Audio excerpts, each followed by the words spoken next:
Recording message start हुआ क्या आप लोगों के पास? देखो ना। हाँ sir. Okay okay okay sir, देखो फिर स्टार्ट करते हैं इनकम टैक्स क्लास आज का। तो बेसिकली आज इनकम टैक्स में हम लोग क्या बात करेंगे सर, हाउस प्रॉपर्टी का ही कुछ एडवांस डिस्कशन है। जैसे हाउस प्रॉपर्टी में इंटरेस्ट के बारे में कुछ बात करेंगे आप लोगों से। जैसे अभी स्टार्ट होने से पहले संपत बातचीत कर रहा था ना सर कि कंस्ट्रक्शन एक्विजिशन, मतलब बेसिकली लोन का जो इंटरेस्ट है जिसको हम लोग बोरोड कैपिटल बोलते हैं ना sir, interest on borrowed capital. Borrowed capital in the sense कि आप अगर घर बनाने के लिए लोन लेते हो तो लेट आउट प्रॉपर्टी के लिए जितना लोन लोगे, मतलब जिस प्रॉपर्टी आप लेट आउट के लिए लोन ले रहे हो, लेट आउट करना मतलब बेसिकली हम लोग कौन सी हेड पढ़ रहे हैं अभी इनकम टैक्स में? इनकम टैक्स में हम लोग अभी हाउस प्रॉपर्टी हेड पढ़ रहे हैं। और हाउस प्रॉपर्टी हेड क्या है सर? इनकम टैक्स का जो पांचों हेड्स होते हैं उस पांचों हेड्स का वन ऑफ दी हेड है हाउस प्रॉपर्टी हेड। सेक्शन 22 से लेके सेक्शन 27 का पूरा लंबा एरिया इसके ऊपर बात किया है।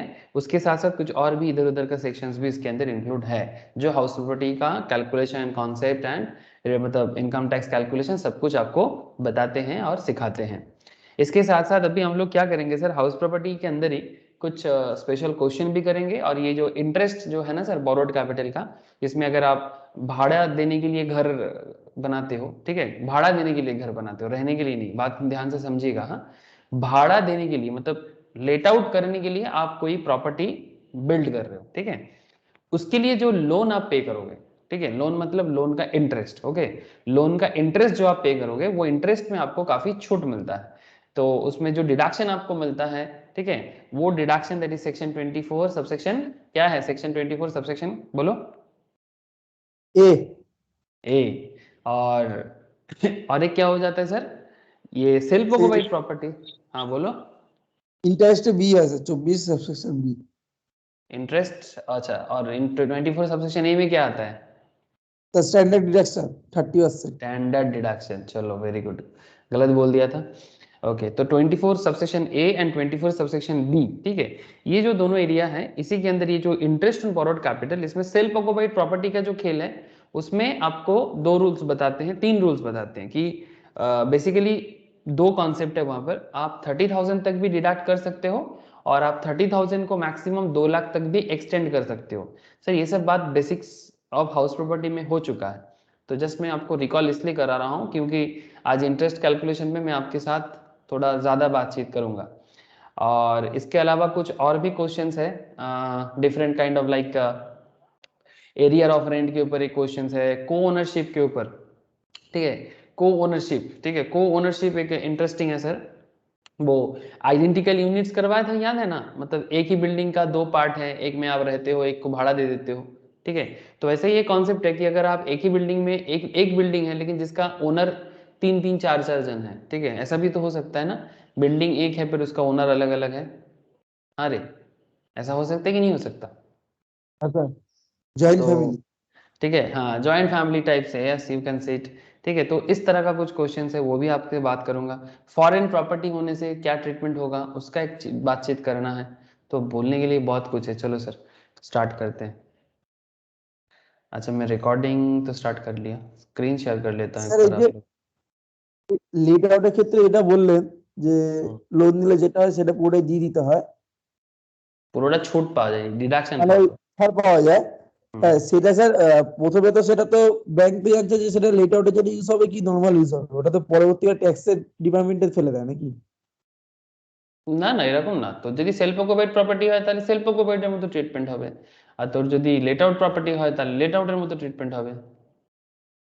হ্যাঁ কিন্তু স্যার বাড়ি বানানোর সময় তো তখন তো ব্যাংক দেখে না যেটা লেট আউট হবে কি সেলফ অকুপাইড হবে। হ্যাঁ অবভিয়াসলি, যখন তুই যখন লোন নিবি তুই লোনে তোকে ডকুমেন্টস দেখাতে হবে না কি প্রপার্টিটা কি প্রপার্টি, মানে তুই এখানে থাকবি না এটা ভাড়া দেওয়ার জন্য করছিস। হ্যাঁ ওটা তো স্যার অবভিয়াসলি। ধরুন দেখি তো, অনেকে দেখি তো যে দুতলা বাড়ি আমি থাকার জন্য করছি, করেছে দেখ, হয়তো নিচতলাটা ভাড়া দিয়ে দিল, এরকম তো করতেই পারে ডুপ্লিকেসিটা সেক্ষেত্রে। আলাদা ব্যাপার, দেখ ওরকম আমরা অনেক কিছুই মানে ডিসক্লোজ করি না, ছোটখাটো ভাড়ার ক্ষেত্রে প্রবলেম হয় না, ঠিক আছে। এসব অল্প স্বল্প ভাড়া, এই 5,000 10,000 টাকার এইসব ভাড়াতে প্রবলেম নেই। যখন ভাড়া অনেক ভাড়া হয়, ঠিক আছে, লাখ 1.5 লাখ 2 লাখের ভাড়া হয়, ঠিক আছে, এরকম মানে স্পেশালি কমার্শিয়াল প্রপার্টি যখন হয় না, যেগুলো বিজনেস পারপাস ইউজ করা হয় ওগুলোর ক্ষেত্রে কিন্তু এই ম্যাটারগুলো কাজ করে, বুঝেছিস? আর নর্মাল পরীক্ষা তো সেটা অতটা হয় না, এই ব্যাপারগুলো আসলে তো অত অত কেউ মাথা ঘামায় না, ঠিক আছে? মানে मिडिल क्लास के এত মানে मिडिल क्लास को ज्यादा इधर उधर नहीं करना है ना, तो फिर मुश्किल हो जाएगा। ठीक है, तो अभी हाँ। धीरे धीरे बन रहा है। ठीक है, चल देख, अभी पढ़ाई कर, उसके बाद फिर से डिस्कस करेंगे। ओके ओके, सही स्नेहेश, तू ना एक बार कर लेना हाउस प्रॉपर्टी का जो बेसिक्स है, मेरे को बोलना अगर तेरे पास नहीं है, मतलब अगर इससे भी मिल जाएगा मेरे को बोलना, मैं शेयर कर लूँगा। সব পাঠিয়ে দেবেন। हम्म, ओके। ए स्क्रीन शेयर है क्या? হ্যাঁ স্যার। ठीक है सर।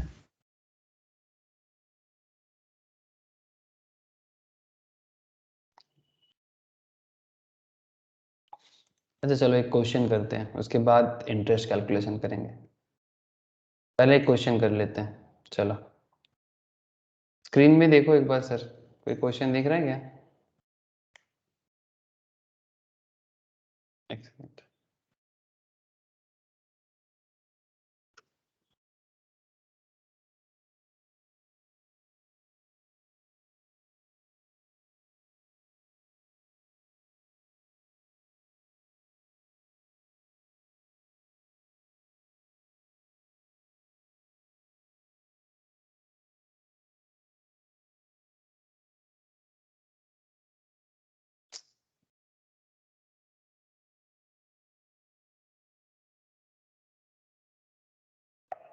ओके सर, ये क्वेश्चन से स्क्रीन में दिखा आप लोगों को? एक बार देखो ना। হ্যাঁ স্যার বুঝতে পারছি। ओके ठीक है। अच्छा क्वेश्चन पहले देखो सर, पहले ये वाला क्वेश्चन करेंगे, उसके बाद धीरे धीरे वो इंटरेस्ट वाले लेवल पे भी बात करेंगे। ठीक है, तो पहले एक क्वेश्चन कर लेते हैं। तो देखो ये क्वेश्चन जो है, ये कितना क्वेश्चन होगा सर? क्वेश्चन नंबर 10 होगा क्या, मोस्ट प्रोबेबली। হ্যাঁ sir. Three brothers A, B, C having equal shares are co-owners of a house property। ठीक है, मतलब सिंपल बात है कि यहाँ पर तीन भाई है। ठीक है, जैसे अभी बोला ना जॉइंट फैमिली। ठीक है, तो जॉइंट फैमिलीज में से होता है ना कि तीन भाई है ए बी सी, इन लोगों का तीनों का इक्वल शेयर्स है किसी पर्टिकुलर हाउस प्रॉपर्टी में, कंसिस्टिंग ऑफ 6 आइडेंटिकल यूनिट्स। क्या बोला सर? 6 identical units. समझ में आ रहा है सर? मतलब ऐसे यूनिट्स है, मतलब एक में रहते हैं और दूसरे को भाड़ा दे देते हैं। बात समझ में आया? एक में रहता है और दूसरे को भाड़ा दे देता है। सो ऐसे केसेस में क्या होता है, एक में रहेगा दूसरे को भाड़ा पे दे देगा। तो आप समझ ही रहे हो कि ये आइडेंटिकल यूनिट्स का बात हो जा रहा है ना। आइडेंटिकल यूनिट्स में क्या होता है कि जब आप एक बिल्डिंग में रहते हो और उसी बिल्डिंग का एक पार्ट में आप खुद रहते हो, उसी बिल्डिंग के दूसरे पार्ट में आप भाड़ा दे देते हो। याद होगा आप लोगों को कि हम लोग कुछ इस तरह से क्वेश्चन को सॉल्व किए थे। एक ऐसा 2 स्टोरेड बिल्डिंग बना था, फिर उस 2 स्टोरेड बिल्डिंग का ये अगर ग्राउंड फ्लोर है, ये अगर फर्स्ट फ्लोर है, कुछ इस तरह का। तो ये जो हमारा क्वेश्चन है, इस क्वेश्चन में क्या बोला सर? इस क्वेश्चन में 6 आइडेंटिकल यूनिट्स है। 6 क्यों? तीन भाई है, आप समझ रहे हैं ना सर? तीन भाई है, there are 3 brothers A B and C, जिनका इक्वल ओनरशिप है इस प्रॉपर्टी में, कंसिस्टिंग ऑफ 6 आइडेंटिकल यूनिट्स। मतलब you can say like this, 6 identical units है ना, मतलब 3 स्टोरेड बिल्डिंग बना लेते हैं इसको। रुक जाओ, इसको 3 आइडेंटिकल यूनिट्स, मतलब इस तरह का, मतलब कुछ ऐसा देखने में हो जाना चाहिए। ये पेन आज मेरा बहुत डिस्टर्ब कर रहा है, कल से ही कर रहा है एक्चुअली। रुको,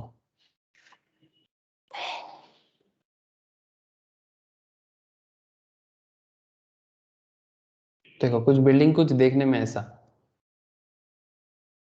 क्या हो जा रहा है?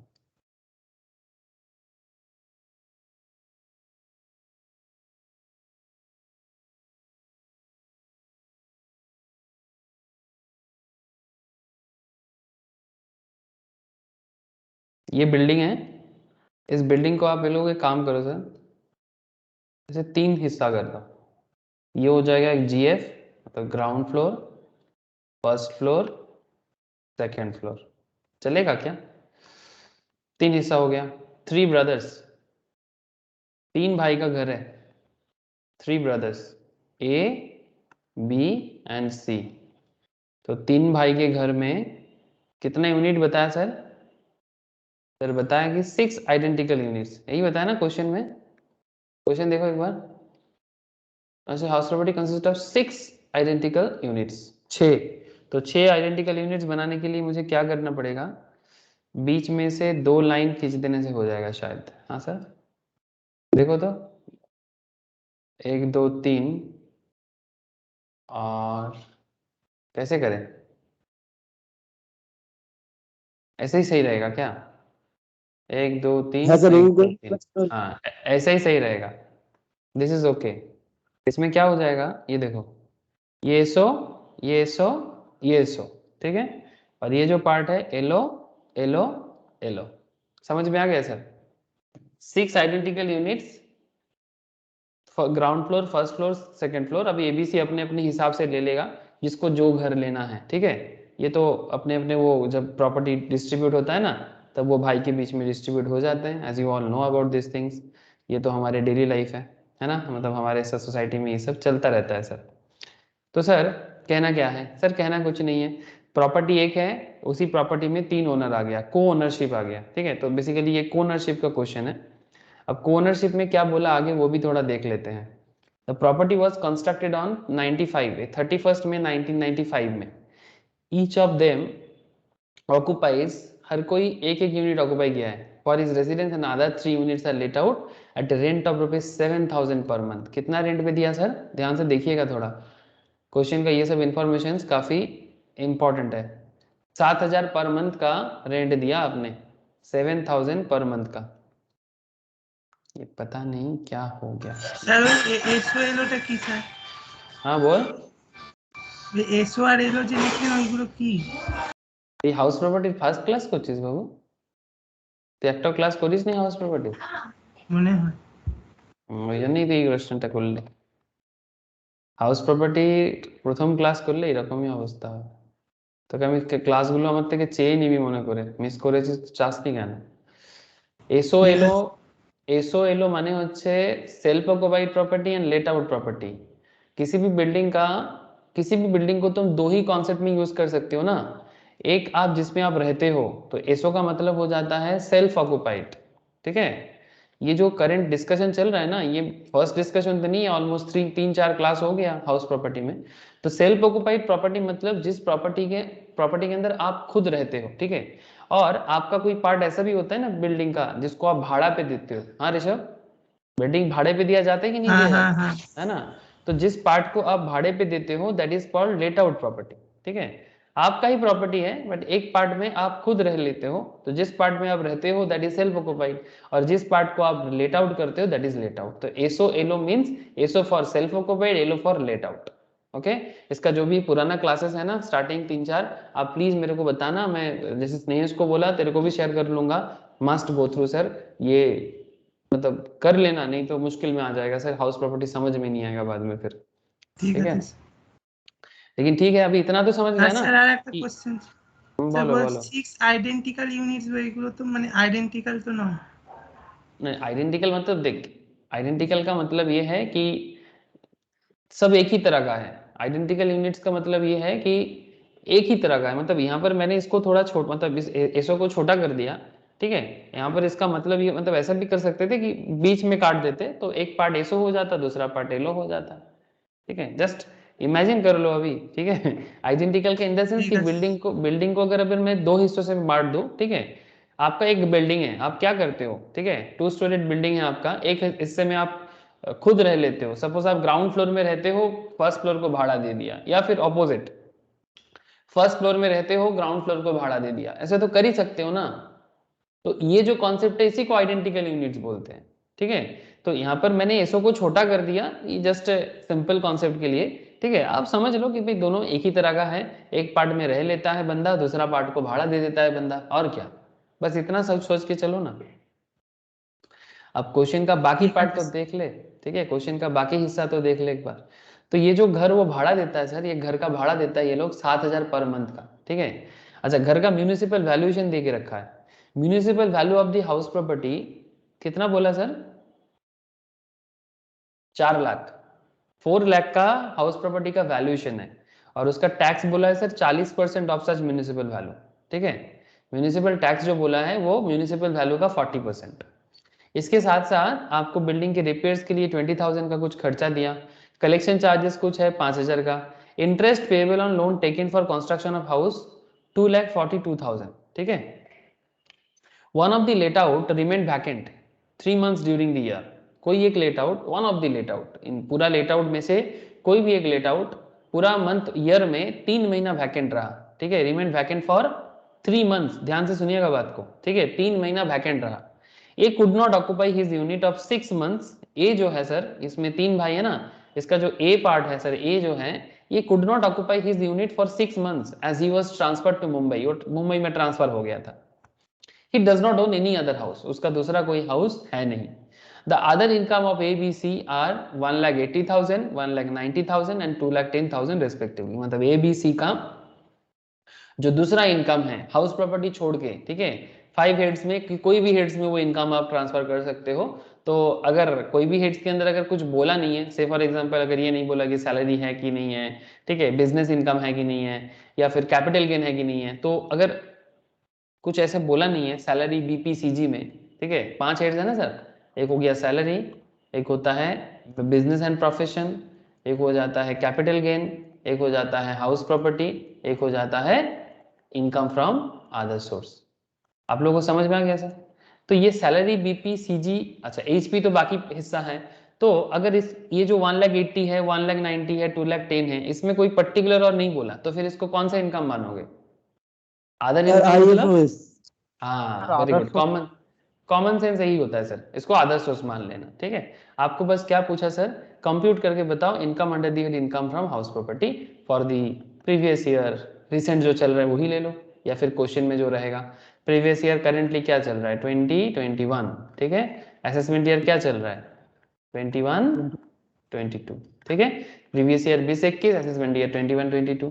एग्जाम में अगर ऐसा रहे कि sir previous year 21 22, assessment year 22 23, ठीक है, जैसे एग्जाम में पूछेगा, प्रीवियस ईयर 13 14 कुछ भी पूछ सकते हैं। तो नॉर्मली एज पर क्वेश्चन चलना चाहिए, लेकिन अगर क्वेश्चन में एज पर कुछ है नहीं तो आप जो करंट चल रहा है उसी को लेके करना। तो करंट प्रीवियस ईयर है 2021, ठीक है, और करंट असेसमेंट ईयर है 21 22। पहले मुझे ये बता दो सर, क्या क्वेश्चन क्लियर हुआ? क्वेश्चन क्लियर है तो फिर इसका सॉल्यूशन की तरफ आगे बढ़ेंगे सर। बोलो सर, बोलो। एकदम सर। ओके, मतलब प्रॉब्लम अगर समझ में आ जाता है ना, अब सॉल्यूशन क्या करना है उसके बारे में सोच सकते हैं हम लोग। तो ये रहा इसका प्रॉब्लम कि सर इसका हाउस प्रॉपर्टी टैक्स कैलकुलेट करना है। 3 भाई हैं, एक ही बिल्डिंग को ओनरशिप लेके रखा है, उसका भी 6 अलग अलग यूनिट बन के रखा है, एक पार्ट में खुद रहते हैं, दूसरे पार्ट को रेंट पे दे देते हैं, ठीक है। जो कहानी हम लोग आम जिंदगी में देखते हैं, तो वही आम जिंदगी का कहानी है, बट इसको हाउस प्रॉपर्टी टैक्स कैलकुलेशन करने के लिए आम आदमी आपके पास आया है सर, इसका कंसल्टिंग करके देना है, इसका कंसल्टिंग करके देना है कि इनको क्या टैक्स पे करना है। तो चलो हम लोग थोड़ा देखते हैं कि क्या हो सकता है इसका। अच्छा, कंस्ट्रक्शन कब हुआ है सर? 1995। 95 कंस्ट्रक्टेड, 31 मई 1995। ओके, अच्छा प्रॉपर्टी तो आप लोग देख ही चुके हो, 3 हिस्सा है। अच्छा, वैकेंसी कुछ है क्या? हाँ सर, 3 months। 3 month। 3 मंथ। जो इंपॉर्टेंट डेटा है ना वो फटाफट पुट कर देना चाहिए, मतलब लिख लेना चाहिए, क्यों बोलो तो जरूरी डेटा है आपके लिए, ठीक है। और जो लोग हाउस प्रॉपर्टी का बाकी सब क्लास कर चुके हो, ठीक है, उनको तो समझ में आएगी क्या सर हम लोगों को क्या करना है, जीएबी कैलकुलेट करना है रे, हम लोगों को जीएबी तक पहुंचना है। और जीएबी का पहुंचने का रास्ता क्या है, स्टेप 1, स्टेप 2, आएगा कि नहीं आएगा सब्जेक्ट टू क्वेश्चन, ठीक है, मतलब करते करते समझ में आएगा, ठीक है। स्टेप 2, स्टेप 3, समझ आ रहा है ना? এই অভিষেক করেছিস বাড়িতে এগুলো স্টেপ 1 স্টেপ 2 পুরো ডিটেইলস গুলো? স্যার এগুলো এমনি কলেজে আর 12 এর বেলায় তো করেই ছিল। अरे बाबा, कॉलेज में किया था वो भी बढ़िया है, अगर कॉलेज में किया हुआ भूल गए तो फिर अभी फिर से कर लो, ठीक है, क्योंकि ये हाउस प्रॉपर्टी लोग पहले भी करता है, फिर बाद में कराया जाता है, फिर भी गलती कर लेते हैं, ठीक है।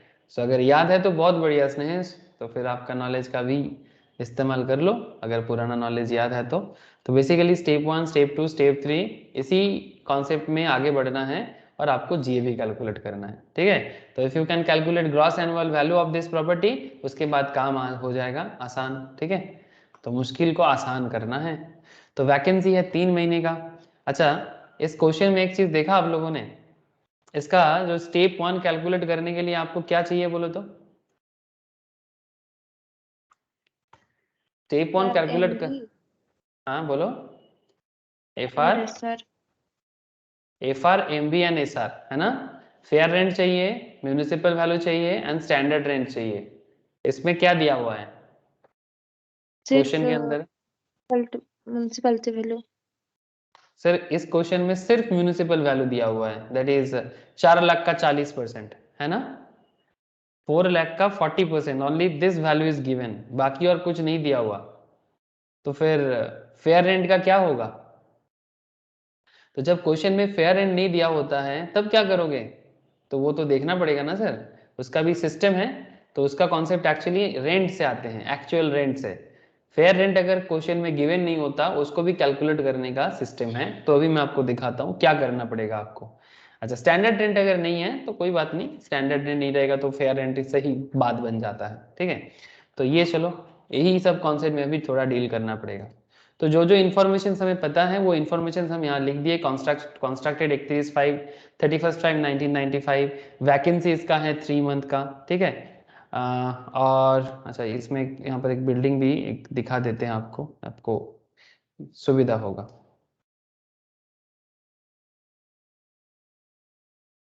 एसो एसो एसो, एलो एलो एलो, ठीक है। इसमें ये एलो प्रॉपर्टी, अच्छा ये वैकेंसी है, ये बेसिकली कोई भी एक प्रॉपर्टी वैकेंट है ना 3 महीना, कोई भी एक लेट आउट वैकेंट है 3 मंथ के लिए, ठीक है। तो वैकेंसी 3 मंथ हो गया। अच्छा, घर का भाड़ा कितना है सर? 7,000। 7,000 करके पर महीना, ठीक है। तो एक काम करते हैं, 7,000 करके अगर पर मंथ है तो 7,000 इंटू 7,000 इंटू क्या करेंगे? 12, 84,000। अच्छा, ये पूरा बिल्डिंग का भाड़ा कितना हो जाएगा फिर? ये तो एक भाड़ा हो गया। ये जो 7,000 का भाड़ा है, अब बात समझे कि नहीं? ये जो 7,000 का भाड़ा है sir, let out at a rent and the other 3 units are let out at a rent of 7,000 per month. तो ये 7,000 तो एक यूनिट का भाड़ा है। तो ऐसे 3 यूनिट भाड़ा है 3 भाई का, तो तीनों भाई का क्या भाड़ा हो जाएगा? मतलब 84 84 करके 3 बार कर लेंगे ना।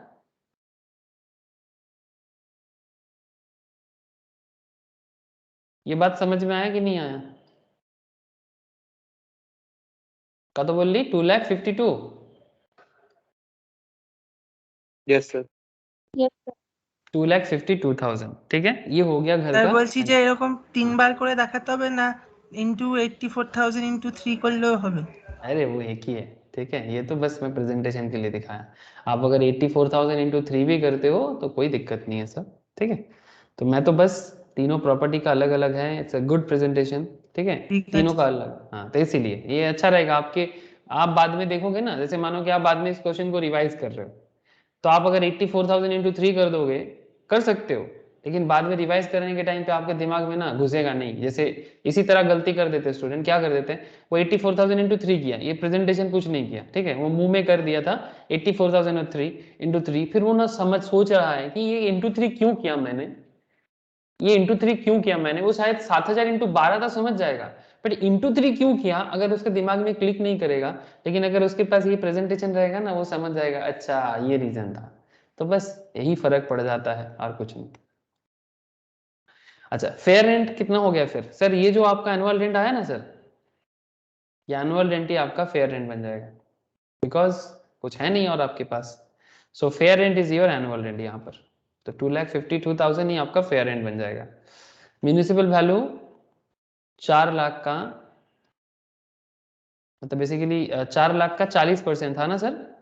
अच्छा नहीं, म्यूनिसिपल वैल्यू तो वो तो टैक्स है, सॉरी, म्यूनिसिपल वैल्यू 4 लाख की है, सॉरी, म्यूनिसिपल वैल्यू 4 लाख की है सर, हमें टैक्स का वैल्यूएशन नहीं चाहिए अभी, अभी नहीं चाहिए टैक्स, तो 4 lakh is the municipal valuation. Okay, तो 4 लाख इधर हो गया। अच्छा, स्टैंडर्ड नहीं चाहिए, म्यूनिसिपल टैक्स अभी बता दो, म्यूनिसिपल टैक्स अब बता दो क्या हो जाएगा? 1,60,000 1,60,000, ओके 1,60,000।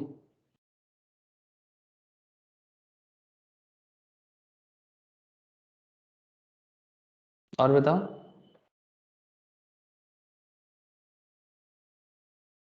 जब माइनस করতে হবে তো 4 लाख।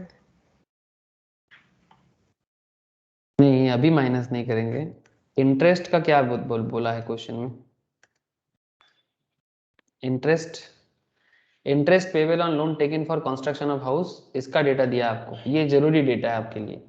ये repairs collection charges irrelevant data for you, इसका कुछ नहीं करना है, ये सब डेटा काम नहीं आता।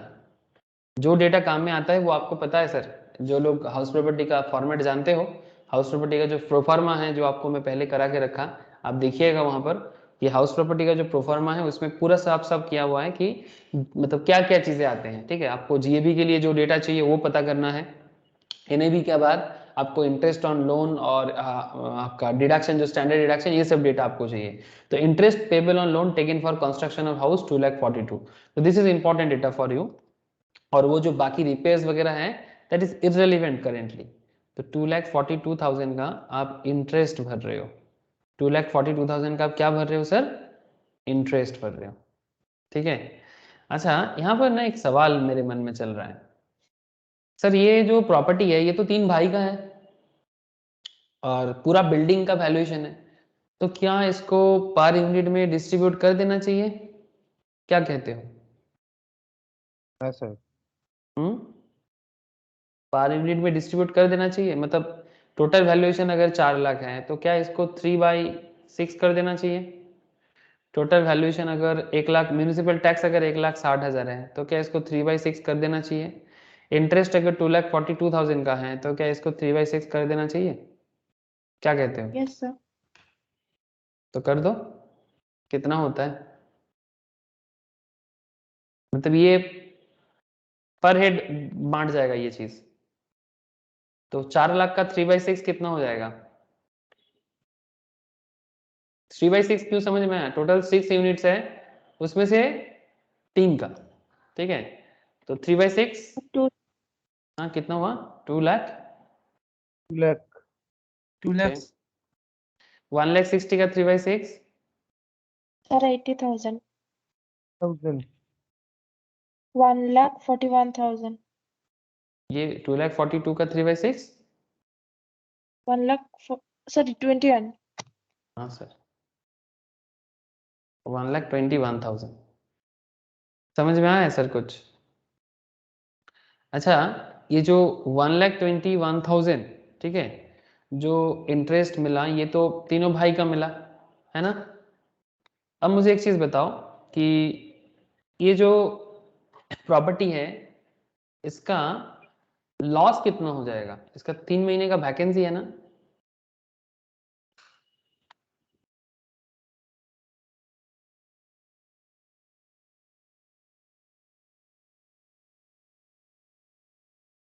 तो 63,000 वैकेंसी के कारण इसका लॉस कितना हो जाएगा? तो 63,000 63 क्यों? 3 महीना कोई भी एक प्रॉपर्टी, वैकेंसी के बारे में क्या बोला था क्वेश्चन में? क्वेश्चन बोला था कि one of the let out remained vacant for 3 months, कौन सा नहीं बोला था, बोला था one of the let out, कोई भी एक। तो अगर कोई भी एक प्रॉपर्टी 7,000, 21,000 हाँ 3 महीने का वैकेंसी था, 7,000 करके 21,000 इसको नहीं मिलता है। सो एनुअल रेंट 2,52,000 है, यहाँ से अगर 21,000 का जो वैकेंसी है वो अगर आप लेस कर देते हो तो आपको जो अमाउंट मिलता है वो कितना होता है, बोलो तो एक बार मुझे। 2,31,000। 2,31,000, this is called actual rent, है ना, ये एक्चुअल है। अभी ये स्टेप 2 या ARR होगा कि नहीं होगा वो तो आपको स्टेप 1 स्टेप 2 करके ही पता चलेगा ना। हाँ सर, तो ये कुछ इंफॉर्मेशन आपको जरूरी था, आपने इकट्ठा कर लिया, ठीक है। अब क्या करेंगे, यहाँ पर एक नोट लिख दो एक स्टार लगा के कि इफ फेयर रेंट, जस्ट लिख दो यहाँ पर, if fair rent is not there,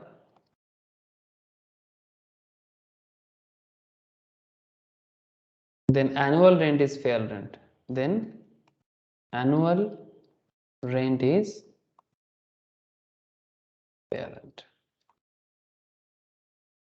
ये थोड़ा दिमाग में रखिएगा। अच्छा अभी क्या करेंगे सर, अभी ना थोड़ा लेट आउट प्रॉपर्टी का हिसाब लगा लेते हैं, अभी थोड़ा सा लेट आउट प्रॉपर्टी का हिसाब लगा लेते हैं। इधर हो जाएगा क्या, मेरा जगह मिल जाएगा? हाँ हो जाना चाहिए, हो जाएगा, चल कर लेते। तो चलो अभी लेट आउट प्रॉपर्टी का देख लेते हैं और उसके बाद सेल्फ ऑक्युपाइड को भी देखेंगे। तो लेट आउट और सेल्फ ऑक्युपाइड दोनों देखेंगे, बट पहले लेट आउट कर लेते हैं, फिर सेल्फ ऑक्युपाइड बताना मुझे। लेट आउट प्रॉपर्टी, ठीक है। तो लेट आउट प्रॉपर्टी में अब मुझे बताइएगा स्टेप 1 क्या होगा।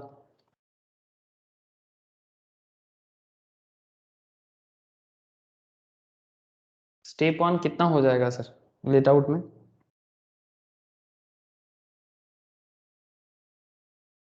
सर 2,52,000 52 2,52,000। এটা हाँ बोलो। নাকি স্যার এটা তিনজনকে ধরে একসাথে করবো, তো তিনটে প্রপার্টি ধরে একসাথে করবো? यही तो मैं आप लोगों को पूछना चाहता हूँ कि क्या करना चाहिए, बोलो। তো তিনটে ধরেই করা উচিত। मतलब मैं आप लोगों को ये पूछना चाह रहा हूँ कि ये जो पूरा 2,52,000 का जो डेटा यहाँ पर मिला है, ठीक है, ये एनुअल रेंट पूरा बिल्डिंग का, ठीक है। अच्छा जब हम लोग म्यूनिसिपल वैल्यू किए हैं तो म्यूनिसिपल वैल्यू टोटल बिल्डिंग का है 4 लाख का, ठीक है। तो ये म्यूनिसिपल वैल्यू 4 लाख का जो वैल्यूएशन है ये पूरा बिल्डिंग का है, इसको हम लोग क्या कर लिए सर 3/6 इसलिए कर लिया क्योंकि तीनों अलग अलग हिस्सा हैं इसलिए, और जो लेट आउट प्रॉपर्टी है उसके लिए हम लोगों ने इसको अलग कर लिया, मतलब लेट आउट का वैल्यूएशन को अलग कर लिया। क्यों सर, आप लोगों को पता है ना, बिकॉज सेल्फ ऑक्युपाइड प्रॉपर्टी का कोई ऐसे वैल्यूएशन नहीं होता। आप समझ रहे हैं ना सर, ये जो बिल्डिंग है ये दोनों पर्पस में यूज हो रहा है। आप लोगों को बात समझ में आ रहा है? थोड़ा ध्यान से समझना, ये जो प्रॉपर्टी है ये तो सेल्फ ऑक्युपाइड प्रॉपर्टी भी है, साथ में लेट आउट प्रॉपर्टी भी है ना। लेकिन ये जो फेयर रेंट, म्यूनिसिपल वैल्यू, ये जो वैल्यूएशन हम लोग करते हैं this is for let out property. Self occupied में तो ये सब का कोई काम नहीं रहता। सो ये फेयर रेंट का जो वैल्यूएशन है इसको डिवाइड नहीं करेंगे, बिकॉज फेयर रेंट तो टोटल वैल्यूएशन के साथ कोई कनेक्शन नहीं रखता। तो फेयर रेंट तो पूरा बिल्डिंग का है, मतलब जो fair rent basically let out property का फेयर रेंट है ना। फेयर रेंट जो है ये लेट आउट प्रॉपर्टी का फेयर रेंट है, इसके साथ सेल्फ ऑक्युपाइड का कोई रिलेशन नहीं है। लेकिन म्यूनिसिपल वैल्यूएशन जो है इसके अंदर तो सेल्फ ऑक्युपाइड का भी वैल्यूएशन है और लेट आउट का भी वैल्यूएशन है, इसीलिए हम लोग को क्या करना पड़ा, लेट आउट का जो पार्ट है उसको अलग करना पड़ा। क्या आप लोगों को बात समझ में आ रहा है सर? इसलिए फेयर रेंट 2,52,000 जो है इसको आप कुछ नहीं करोगे, बिकॉज ये तो पूरा बिल्डिंग का है और हम लोग तो पूरा बिल्डिंग का ही हिसाब लगा रहे हैं। लेकिन म्यूनिसिपल वैल्यूएशन में सेल्फ ऑक्युपाइड और लेट आउट दोनों मिक्स अप करके था, जिसमें से आपको सिर्फ लेट आउट पार्ट को अलग कर देना चाहिए, जो तीनों भाई के हिसाब से 2 लाख हिसाब हो रहा है, तो वही वाला पार्ट को आपको करना पड़ेगा। बोलो सर, बात कुछ समझ में आ रहा है कि नहीं आ रहा है?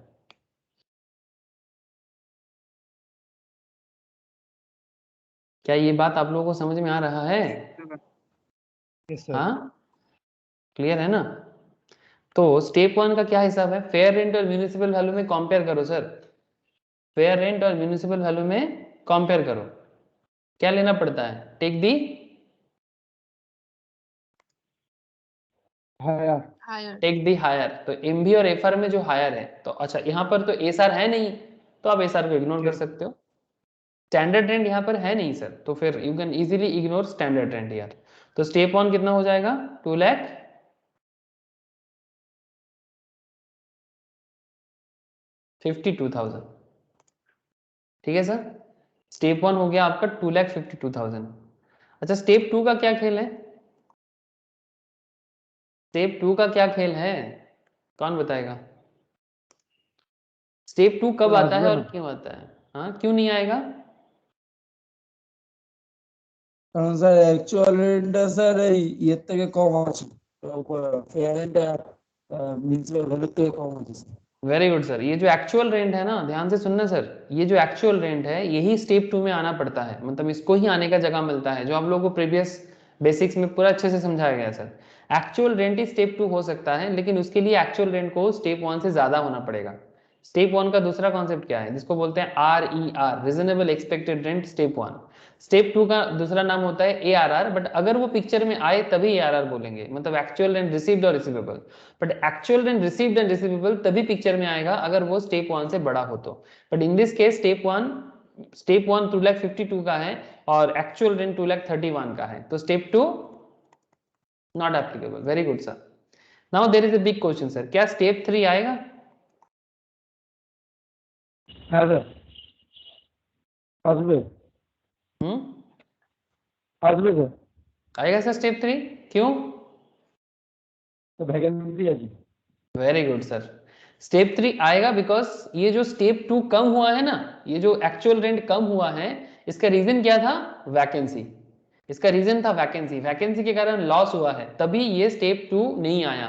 और स्टेप 2 नहीं आने के पीछे जब रीजन स्टेप मतलब रीजन जब वैकेंसी होता है तभी स्टेप 3 पिक्चर में आता है। तो स्टेप 3 क्या वैल्यूएशन होगा? स्टेप 3 का कैलकुलेशन क्या होगा बताओ? स्टेप 3 को कैलकुलेट कैसे करोगे? স্যার এই Sir, অ্যানুয়াল এন্ড कोई एक जन बताओ। মিউনিসিপাল অ্যানুয়াল এন্ডের সাথে স্টেপ 1টা দেখতে হবে, যেটা হায়ার হবে তার থেকে স্যার লেস ভ্যাকেন্সি হবে। ओके अच्छा, बाकी और भी कोई कुछ बोल रहा था, बोलो सर। वही सर, स्टेप 1 को एनुअल के साथ कंपेयर करना पड़ेगा और हायर को लेना है, उससे वैकेंसी को माइनस करना है। Thank you sir. ओके तो स्टेप 1 इज 2,52,000।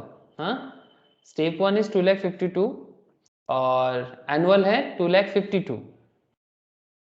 स्टेप 1 के साथ एनुअल को कंपेयर करना है ना सर, तो स्टेप 1 और एनुअल तो यहाँ पर सेम आ रहा है, तो 2,52,000 और यहाँ से क्या कर देंगे, मतलब टेक दी हायर, मतलब यहाँ पर हायर दोनों ही सेम लेवल में है। Step 1 and annual rent is same, okay no issue is there. Take the higher, तो जो है वही हायर है, ठीक है। वहां से वैकेंसी, मतलब वैकेंसी कितना है? 21,000। 21,000, तो 2,52,000 से 21,000 को लेस करना है, ठीक है। ये सब रूल्स लिखा हुआ है ना सर आप लोगों के पास, सब कुछ लिखा हुआ है। स्टेप 1 के साथ एनुअल को कंपेयर करो, टेक दी हायर, लेस कर दो लॉस ड्यू टू वैकेंसी को, ठीक है। तो 21,000 को 2,52,000 से लेस कर दो, जो वैल्यूएशन आएगा वो होगा स्टेप 3। कितना होता है सर? 2,31,000 आ 2 जाएगा। लाख। हाँ अब देखो, ये जरूरी नहीं कि हमेशा ऐसा ही हो कि जो आपका एक्चुअल है वही आपका स्टेप 3 हो, ठीक है, ऐसा हमेशा नहीं होता सर।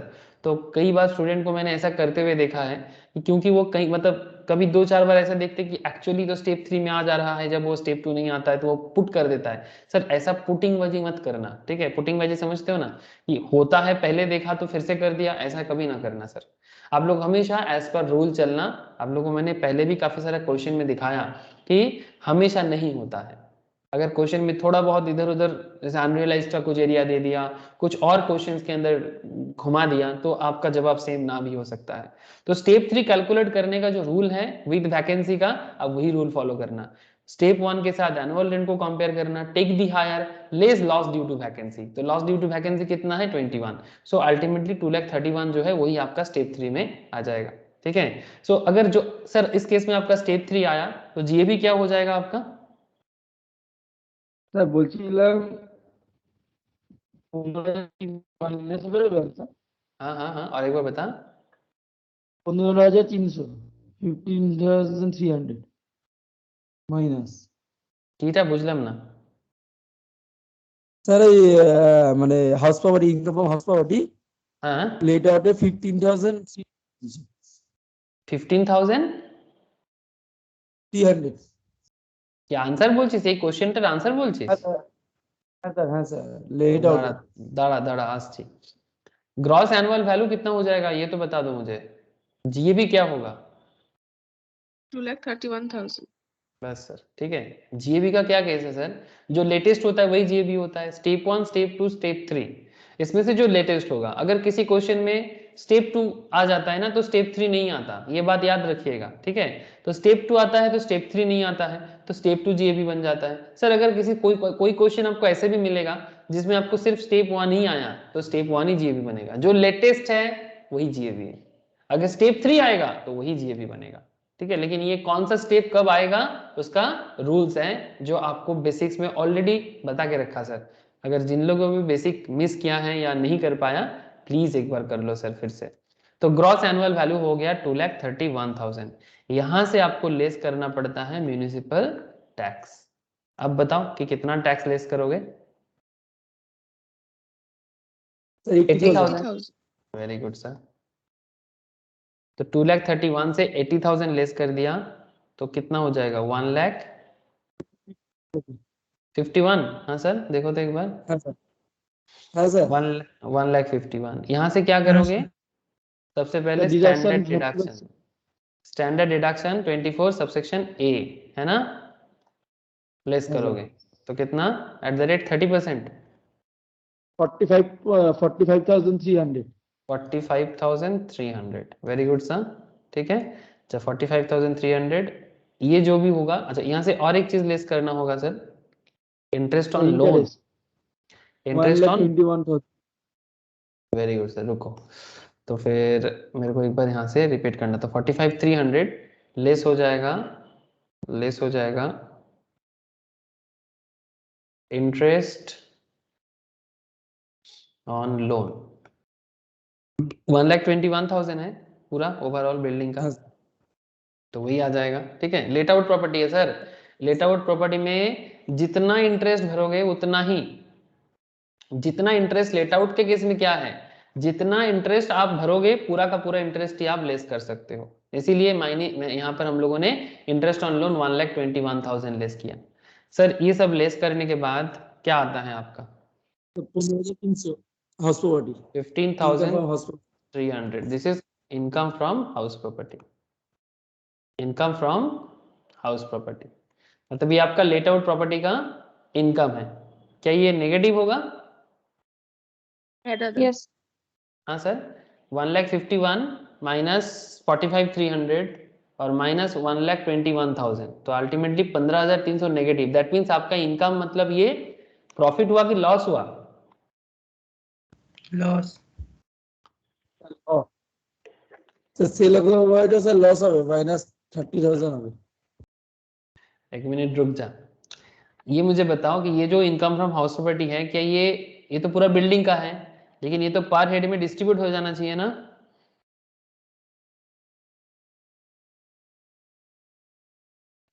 तीन भाई है ना, तो तीन भाई में जब आप इसको डिस्ट्रीब्यूट कर दोगे या पर यूनिट में जब आप तुम डिस्ट्रीब्यूट कर दोगे तो 15,300 डिवाइडेड बाई 3 तो कितना हो जाएगा? 5,100। हाँ सर, पर यूनिट का लॉस है 5,100, ठीक है। लेकिन अभी भी खेल खत्म नहीं हुआ है ना, अभी भी पिक्चर में कुछ दोस्त बाकी हैं। हाँ क्या बाकी है? सेल्फ ऑक्युपाइड का ट्रीटमेंट नहीं हुआ सर, तो थोड़ा सेल्फ ऑक्युपाइड भी देख लेते हैं ना। सेल्फ ऑक्युपाइड में तीन भाई हैं, ए भाई, बी भाई, सी भाई, ठीक है। तीन भाई में अच्छा सेल्फ ऑक्युपाइड प्रॉपर्टी का एक स्पेशलिटी क्या है, इसका जो जीएबी एनएबी होता है ना ये नील होता है, तो हम लोग डायरेक्टली नील कर एनएबी करके नील पुट कर दिए, ठीक है। इसका जीएबी एनएबी नील होता है सर, ठीक है। जैसे इसमें क्या देखा आपने, जीएबी से म्यूनिसिपल टैक्स हट गया ना तो ये हो गया इसका एनएबी। लेट आउट प्रॉपर्टी का तो कभी नील नहीं हो सकता, अगर वो भाड़ा नहीं मिलता है तो अलग बात, बट सेल्फ ऑक्युपाइड प्रॉपर्टी का आपको हमेशा कुछ तो दिखेगा। तो सेल्फ ऑक्युपाइड का क्या है? नील है, ठीक है। तो ये नील हो गया, लेकिन सेल्फ ऑक्युपाइड का क्या ट्रीटमेंट करते हैं सर? इंटरेस्ट क्या मतलब इसका सबसे बड़ा यूज क्या है इनकम टैक्स पेयर्स के लिए, कि जितना इंटरेस्ट ये भरता है ना सर, ठीक है, ये इंटरेस्ट उसको डिडक्ट करने का मिलता है। अच्छा स्टैंडर्ड डिडक्शन कुछ मिलेगा कि नहीं? ना सर।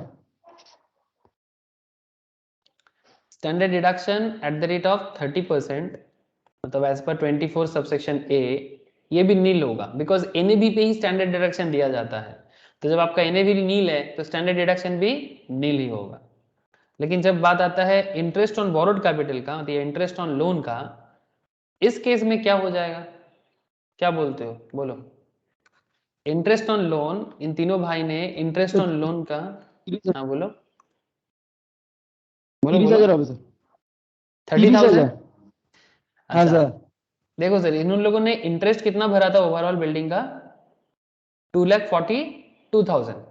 जब इसको हम लोगों ने बिल्डिंग के हिसाब से तोड़ा, ठीक है, हाफ कर दिया, ठीक है, मतलब बिल्डिंग का 2 हिस्सा कर दिया ना, तो 1,21,000 लेट आउट में चला गया।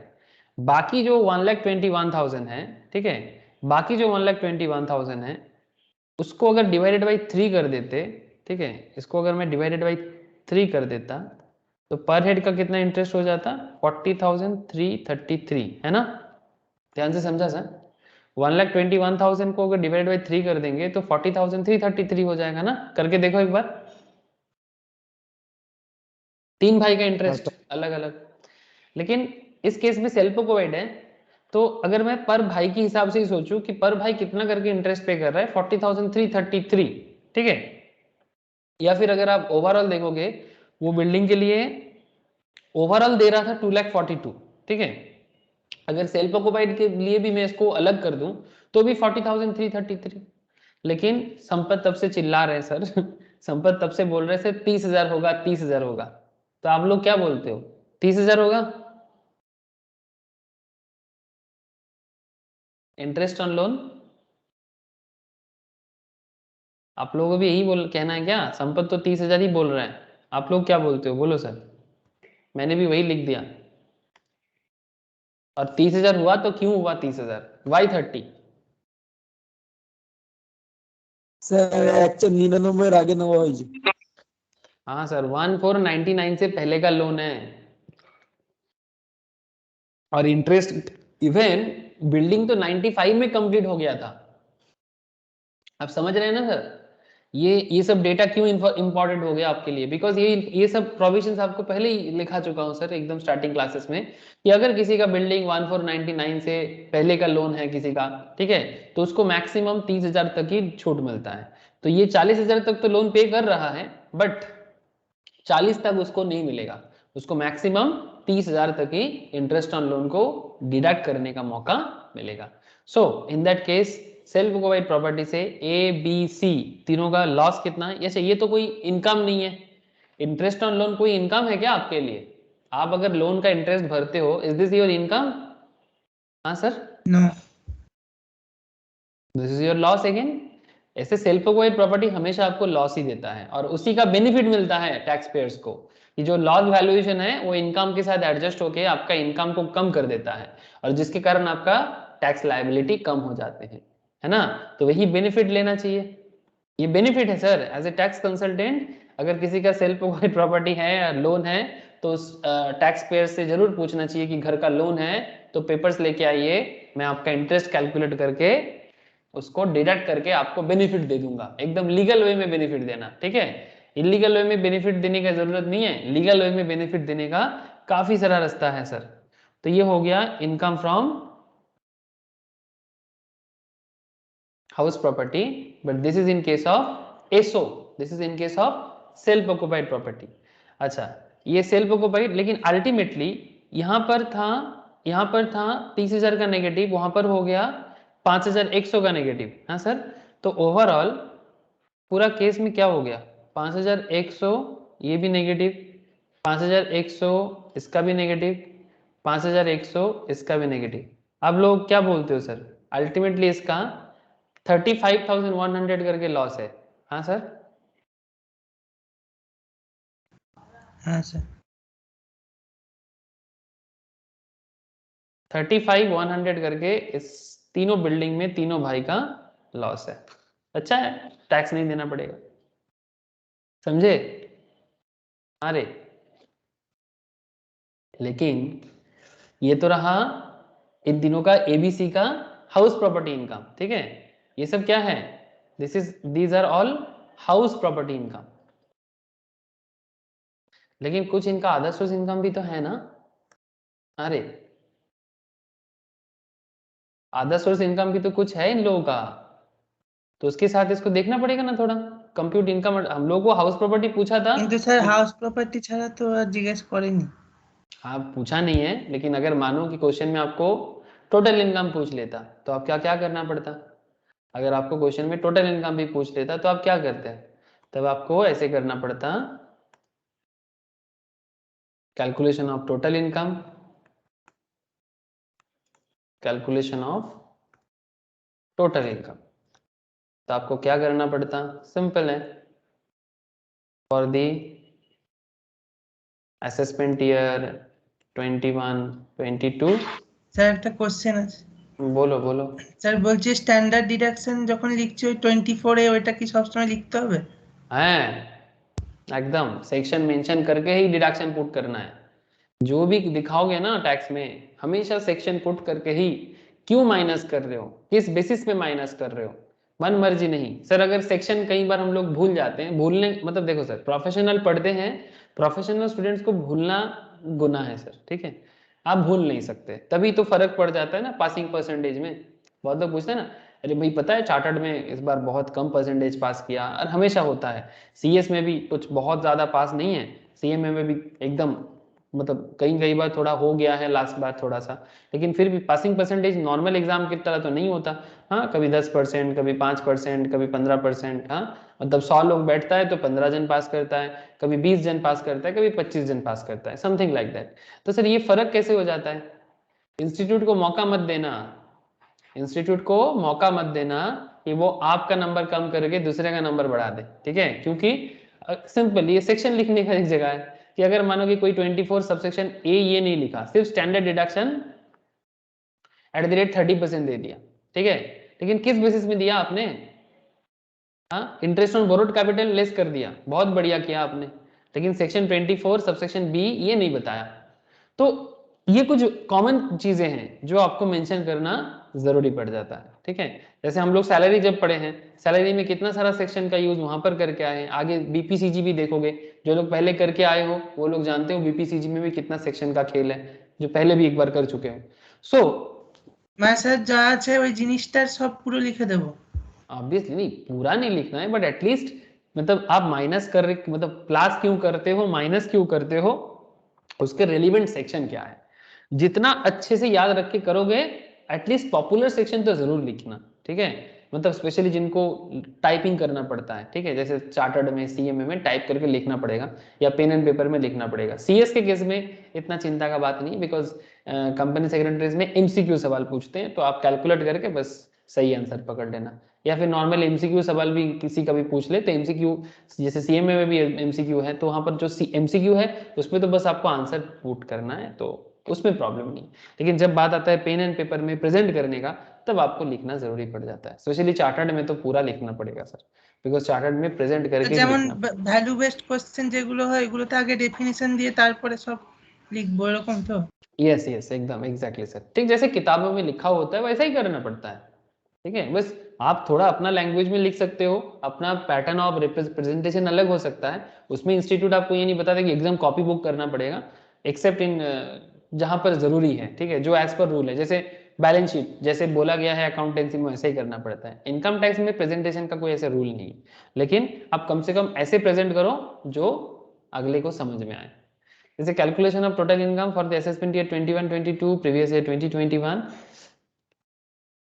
इसमें आपको किसका किसका इनकम कैलकुलेट करना है, ए का, बी का, सी का।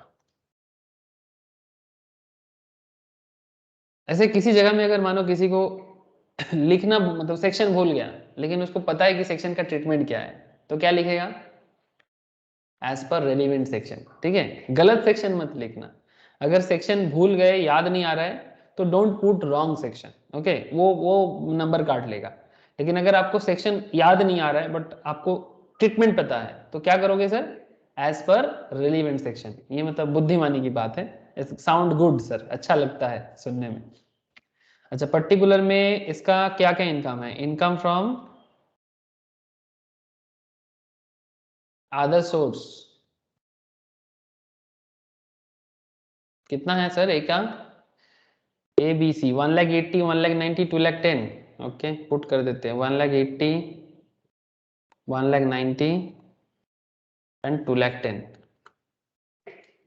इनकम फ्रॉम हाउस प्रॉपर्टी सबका क्या है 35, सब नेगेटिव हुआ है ना सर, नेगेटिव इनकम हुआ है 35,100, 35,100, 35,100 सब नेगेटिव है।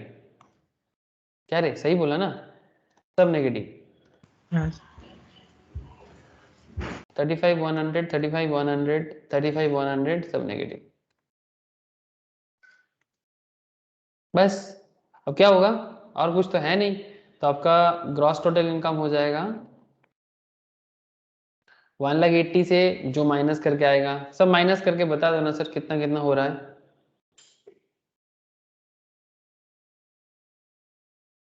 सर 144,900। 144,900 ओके, इसका सर 145,900, 154 154 और ओके, 170 हाँ सर, और इसका 174 980 174 सर, हाँ 74 ओहो सर 174,900 ठीक है। तो ये हो गया जीटीआई। क्वेश्चन में और कुछ इन्फॉर्मेशन है नहीं, अगर रहेगा तो फिर आपको वहां से डिडक्ट करना पड़ेगा, deduction from 80C to 80U, ठीक है, डिडक्शन फ्रॉम 80C से लेके 80U का अगर कुछ भी रहेगा वो आपको यहाँ पर देना पड़ेगा, माइनस करने के बाद फिर आपको मिलेगा नेट इनकम, और उसके ऊपर बेसिस करके आपको क्या करना होगा सर, टैक्स लायबिलिटी। बस सही है, ठीक है, अभी जरूरी नहीं है, क्वेश्चन में दिया नहीं है, जब क्वेश्चन में ऐसा पूछेगा तो मैं आपको बताऊंगा, ठीक है। अभी सिर्फ हाउस प्रॉपर्टी रिलेटेड क्वेश्चन था, तो इसीलिए मैंने ये इस तरह का सिर्फ हाउस प्रॉपर्टी का ही हिसाब किया। बोलो सर, क्लियर है ये को ओनरशिप का क्वेश्चन? सर मोटामोटी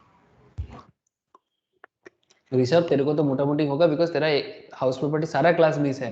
तू तो मेरे को आज ये पूछ लिया कि सर एसो एलो क्या है, मैं तो आसमान से टपका और खजूर पे लटका।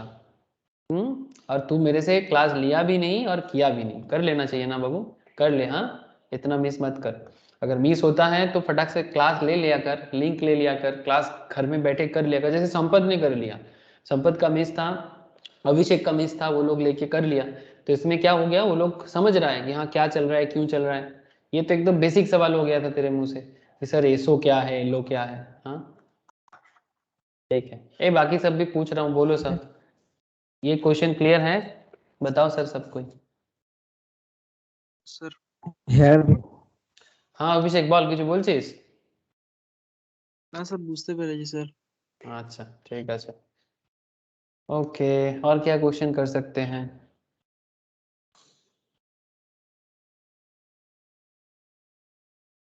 ये वाला क्वेश्चन थोड़ा करते हैं, थोड़ा डिफरेंट क्वेश्चन है, फॉरेन प्रॉपर्टी टाइप का, इसमें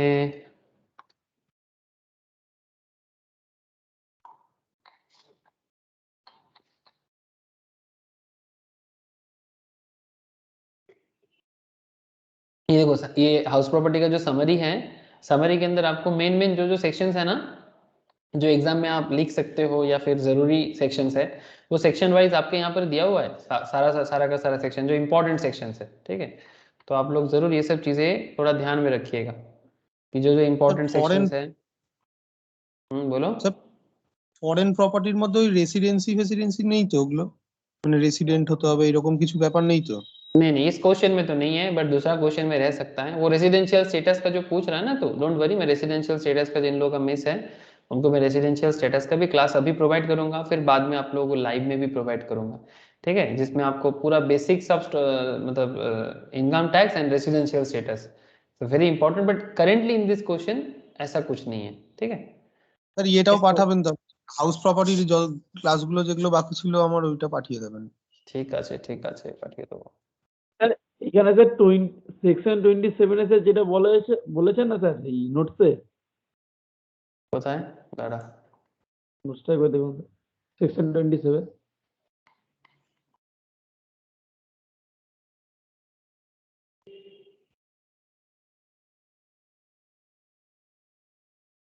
ये देखिए हम लोग आज ये पढ़े कोन्ड प्रॉपर्टी, ठीक है, को ओनरशिप 26 का एरिया था, सेल्फ ऑक्युपाइड लेट आउट, ठीक है, ये वाला गिवन। तो कौन सा पूछ रहे हैं? डीम्ड ओनरशिप ये बोल रहे हैं, এটা কি স্যার?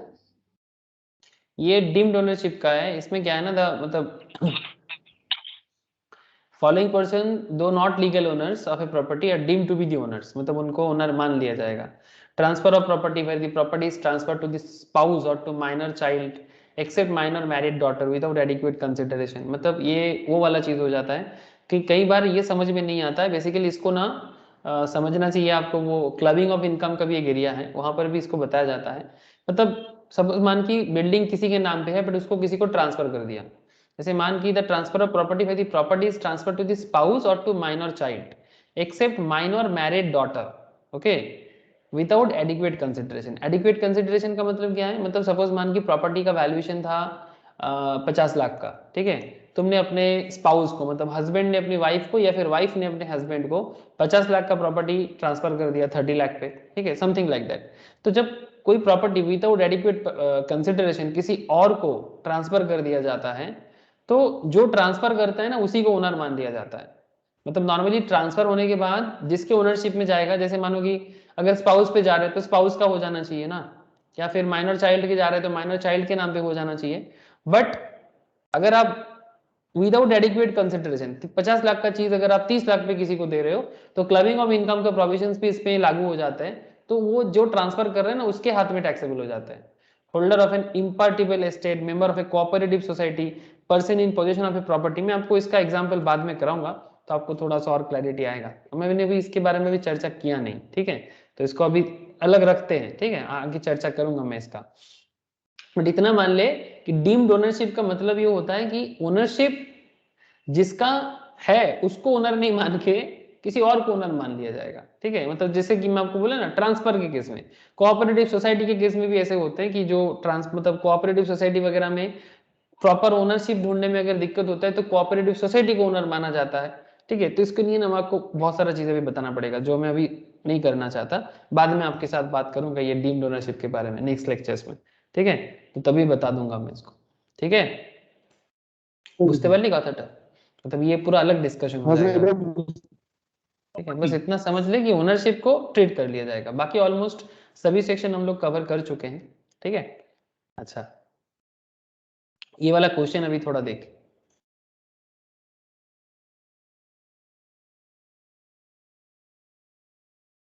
एक्स एक अमेरिकन नेशनल्स है, ठीक है, क्वेश्चन दिखाई दे रहा होगा आप लोगों को। एक से American national is resident in India during the previous year ending 31 मार्च 2000, इसको काट के 2000 कॉपी में जब लिखोगे ना 2021 कर लेना, ठीक है।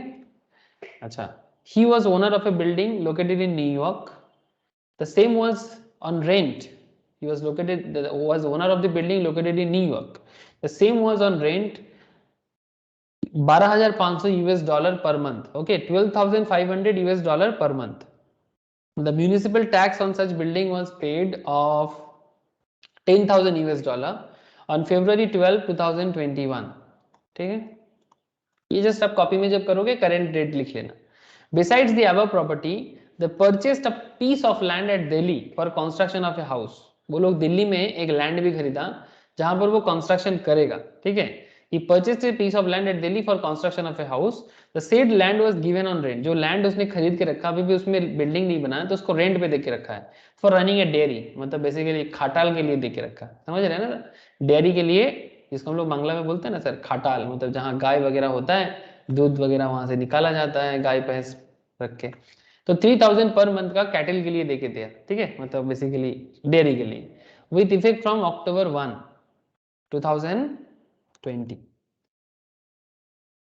ठीक है, नहीं विथ इफेक्ट फ्रॉम अक्टूबर 1, 2000, एक सेकेंड, कब खरीदा है, हाँ 2020, ठीक है, ये कब से दिया, 2020 से दिया, ठीक है, 2020 के अक्टूबर 1 से ये रेंट पे दे दिया।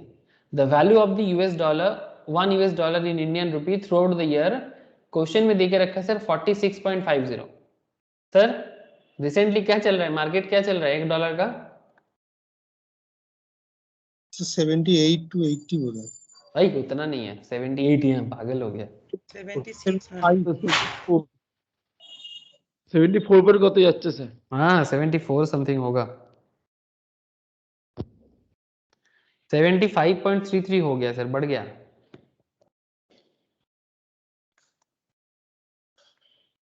सेवेंटी 75.33 रिसेंट जो डेटा है, ऑलमोस्ट 74 75 के रेंज में चल रहा है।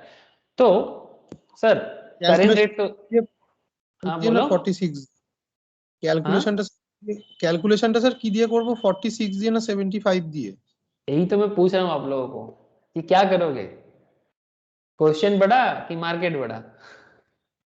मार्केट नहीं सर, क्वेश्चन आप लोगों के लिए ये रियल लाइफ नहीं है, ठीक है, ये क्वेश्चन है। तो क्वेश्चन अगर 46 बोलेगा तो आपको 46 करना चाहिए, क्वेश्चन अगर 75 बोलता तो आप 75 से करते, ठीक है। क्वेश्चन के ऊपर जाके कभी नहीं करना है एग्जाम में, क्वेश्चन सर्वोपरि, क्वेश्चन के ऊपर दिमाग मत लगाना। अगर क्वेश्चन 60 बोलता तो 60 करते, ठीक है। नहीं मार्केट में तो 75 चल रहा है, नहीं वो जज्बात पॉकेट में रख लो, ठीक है। जज्बाती होके 75 एकदम मैं ओरिजिनल करके आया, नहीं एकदम दिमाग मत लगाना। क्वेश्चन में जो बोला है आपको उसी हिसाब से करना चाहिए। तो बोलो सर इस क्वेश्चन का हिसाब लगाओ,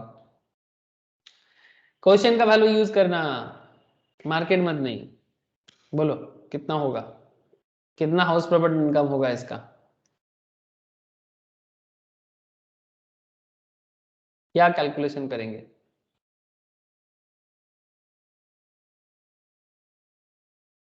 क्वेश्चन तो क्लियर है ना?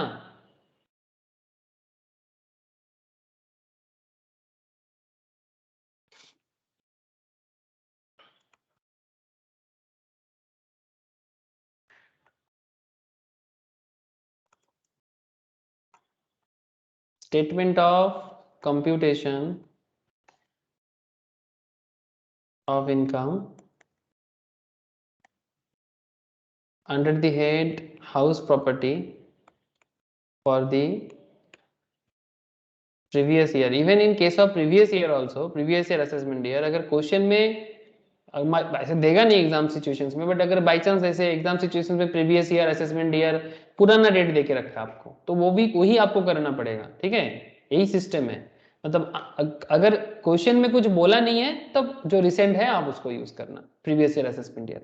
तो मैं आपको यहाँ पर অনেক সময় কনফিউশন হয়ে যায়, हाँ सर एग्जैक्टली, ऐसे बहुत बार ऐसे कंफ्यूजन क्रिएट करता মানে है। এরকম 2020-21 করতে করতে ওইখানে যদি এরকম চলে আসে তো মাথাতে 21-20 ঘুরতে থাকে বা ওই রেট।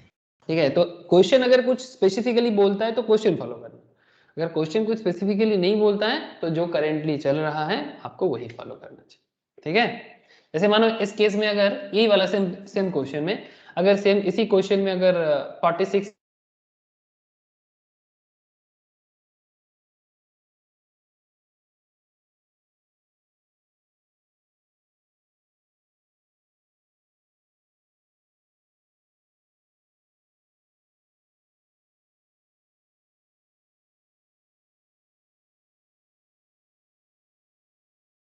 हेलो मेरा आवाज आ रहा है क्या आप लोगों को? हाँ सर। यस सर वो थोड़ा सा इलेक्ट्रिसिटी फ्लक्चुएशन का इशू है सर, ठीक है ठीक है।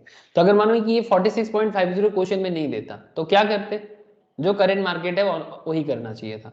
अब कोई बोलेगा सर मार्केट तो डेली चेंज होता है, तो आप देखो सर जो काफी दिनों से जैसे 74 रेंज में काफी दिनों से चल रहा है, तो आप अगर 74 75 आप एजम्पशन से एक नोट दे देते कि you assume the market current exchange rate of $1 equals to 74 और 75 जो करंट मार्केट में प्रिवेलेंट दिख रहा है, तो ये एक नोट देके आपको क्वेश्चन करना चाहिए, ये नॉर्मली होता है। बाकी क्वेश्चन नॉर्मली जो मेंशन करेगा आपको वही करना चाहिए, ठीक है सर। तो for the previous year 2021 relevant assessment year क्या है आपका 21-22, ठीक है। तो बताओ क्या करें इसका, जीएबी क्या होगा, इस बिल्डिंग का जीएबी क्या होगा, जल्दी बोलो। It's a very easy question sir.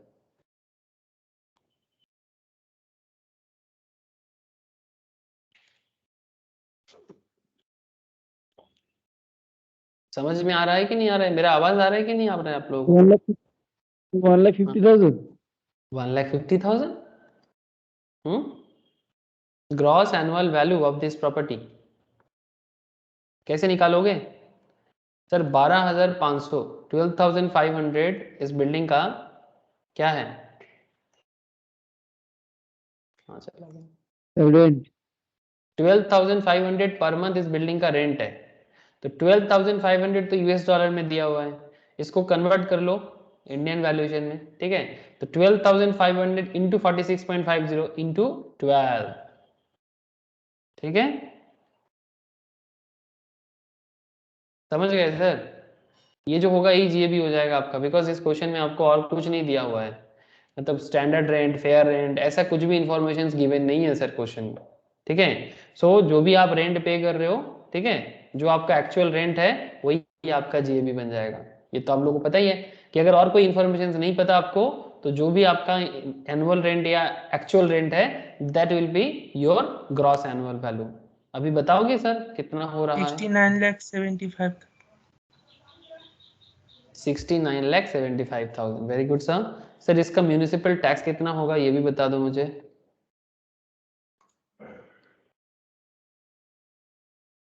The municipal tax on such building is $10,000.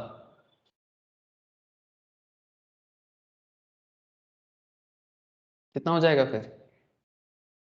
$10,000। Very good sir. तो 10,000 इंटू 46.5,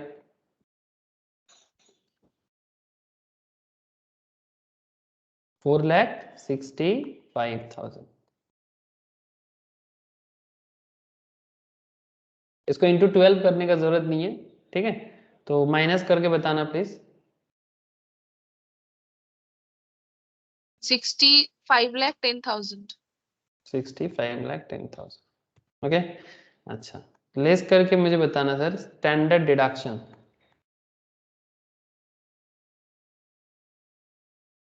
स्टैंडर्ड डिडक्शन बताना सर।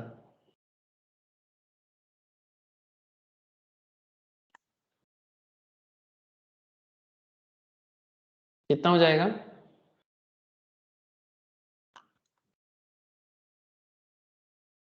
देखो तो ये हो रहा है मेरा। 1953,000। Yes sir. लोन कुछ है क्या इसका? लोन कुछ है? लोन तो कुछ नहीं दिख रहा है, बट दिल्ली में एक जमीन खरीदा था अक्टूबर 1, 2020 में, जिसका वो रेंट पे देके रखा है फ्रॉम अक्टूबर 1, 2020 से 3,000 करके, ठीक है? 3,000 करके रेंट पे देके रखा है। ध्यान से समझना सर, ये डेट बड़ा वाइटल है। ये 13 को मैं 20 समझा, ठीक है? 2020 करना इसको। तो 1 अक्टूबर 2020 से उसका रेंट चल रहा है। अब ध्यान से समझिएगा, प्रीवियस ईयर आपका 2021 है। तो अच्छा, क्या ये जो रेंट दिया है उसका हाउस प्रॉपर्टी में कुछ होगा क्या? ये जो रेंट देके रखा है इसको हाउस प्रॉपर्टी में कुछ करेंगे क्या? हाँ सर, बोलो ना, क्यों नहीं करेंगे? না স্যার, এটা ফরেন প্রপার্টি তো। हाँ, फॉरेन प्रॉपर्टी तो क्या हुआ? तो ये 3,000 का इनकम क्या होगा फिर पर मंथ का? ये जो प्रॉपर्टी खरीदा ये तो फॉरेन नहीं है रे बाबा, ये तो दिल्ली में लिया है।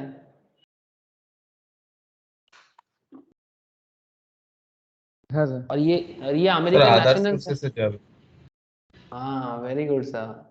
सर ये हाउस प्रॉपर्टी है नहीं, ये जो प्रॉपर्टी खरीदा है ना, ये तो वैकेंट है अभी, इसमें अभी मतलब इसको अभी प्रॉपर्टी बना के रेंट नहीं दिया, ये तो वैकेंट लैंड को रेंट दे दिया, ठीक है? तो ये तो कोई बिल्डिंग का इनकम नहीं है, ये तो वैकेंट लैंड है जिसको डेयरी रनिंग के लिए दे दिया। अभी 3,000 पर मंथ का उसको भाड़ा मिल जाता है, और जिसमें 2020 से मिल रहा है। तो 2020 1 अक्टूबर, मतलब अक्टूबर से मार्च तक का हिसाब लगाओ सर, फ्रॉम 1 अक्टूबर 2020 से आप 31 मार्च, हाँ कितना? 18,000 হবে তো নাকি? हाँ 6 मंथ्स ना, হ্যাঁ স্যার।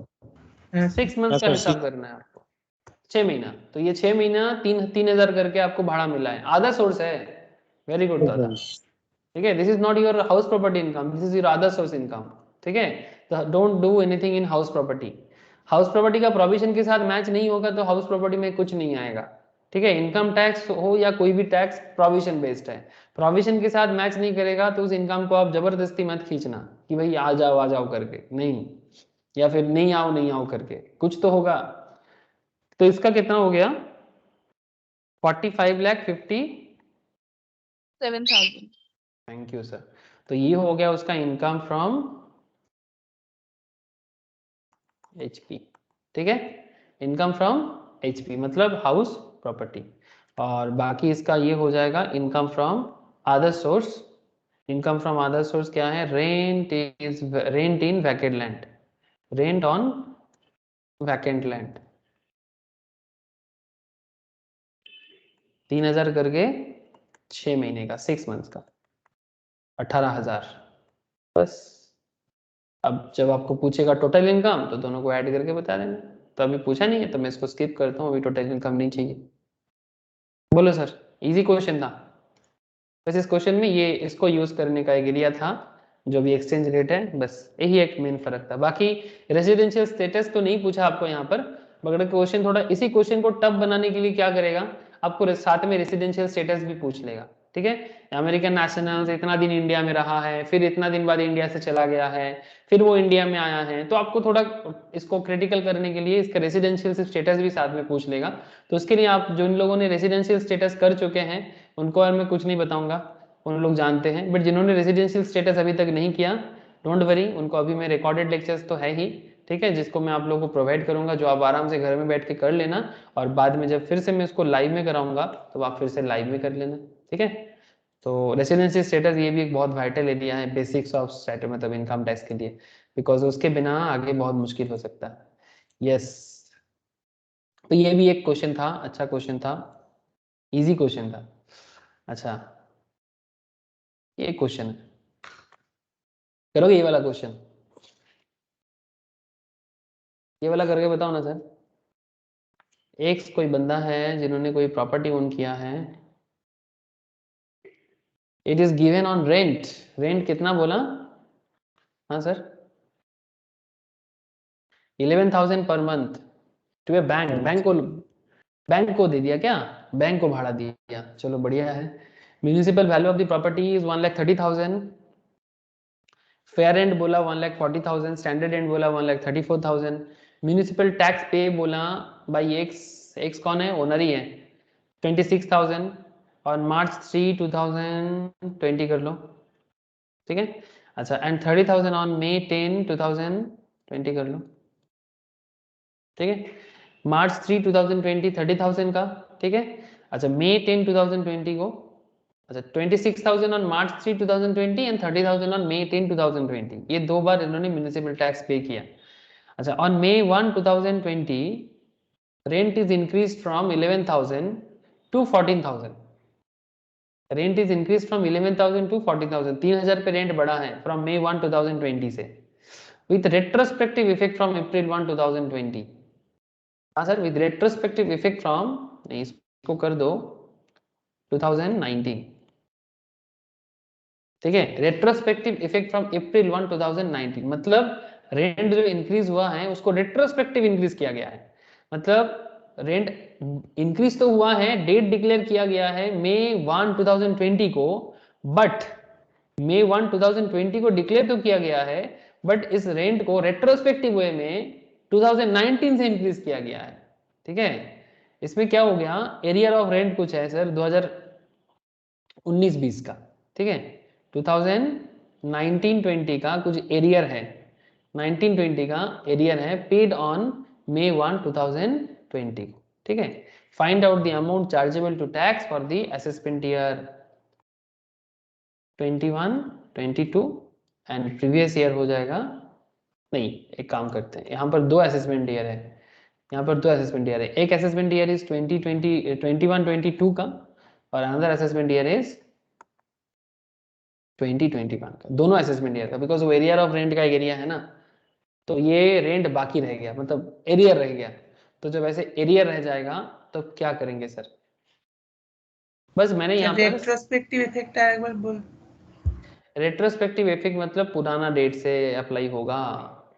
मतलब कहने का मतलब है कि आपका जो रेंट इंक्रीज किया है, मैं 13 को यहाँ पर 2020 मान लिया सर, ठीक है, और 12 जो है वो 2019 मान लिया, ठीक है। तो कहने का मतलब है कि आपका 2019 मतलब 20 में 2020 का 1 मई को, मई 1 को आपका रेंट इंक्रीज किया है। ध्यान से सुनना सर, 2020 के मई 1 को आपका रेंट इंक्रीज किया है, ठीक है। लेकिन ये जो इंक्रीज हुआ है ना फ्रॉम 11,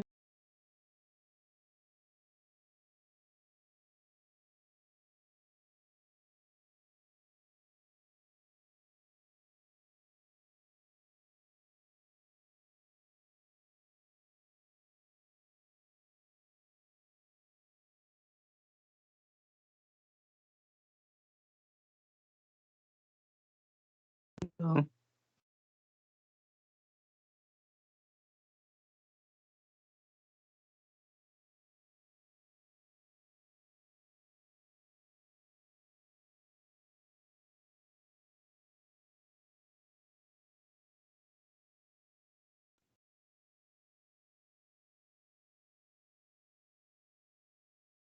हेलो হ্যাঁ স্যার এবার শুনতে হ্যাঁ। পাচ্ছি। सुनने में आ रहा है सर, मेरा आवाज आ रहा है समझ में? হ্যাঁ हेलो, স্যার। ओके। तो बेसिकली ये जो रेट्रोस्पेक्टिव के बारे में पूछ रहा था ना, तो रेट्रोस्पेक्टिव क्या हो गया, तुम्हारा रेंट इंक्रीज हुआ है फ्रॉम 11,000 से लेके 14,000 का, बट ये इंक्रीज तो हुआ है 20 का मई 1 में।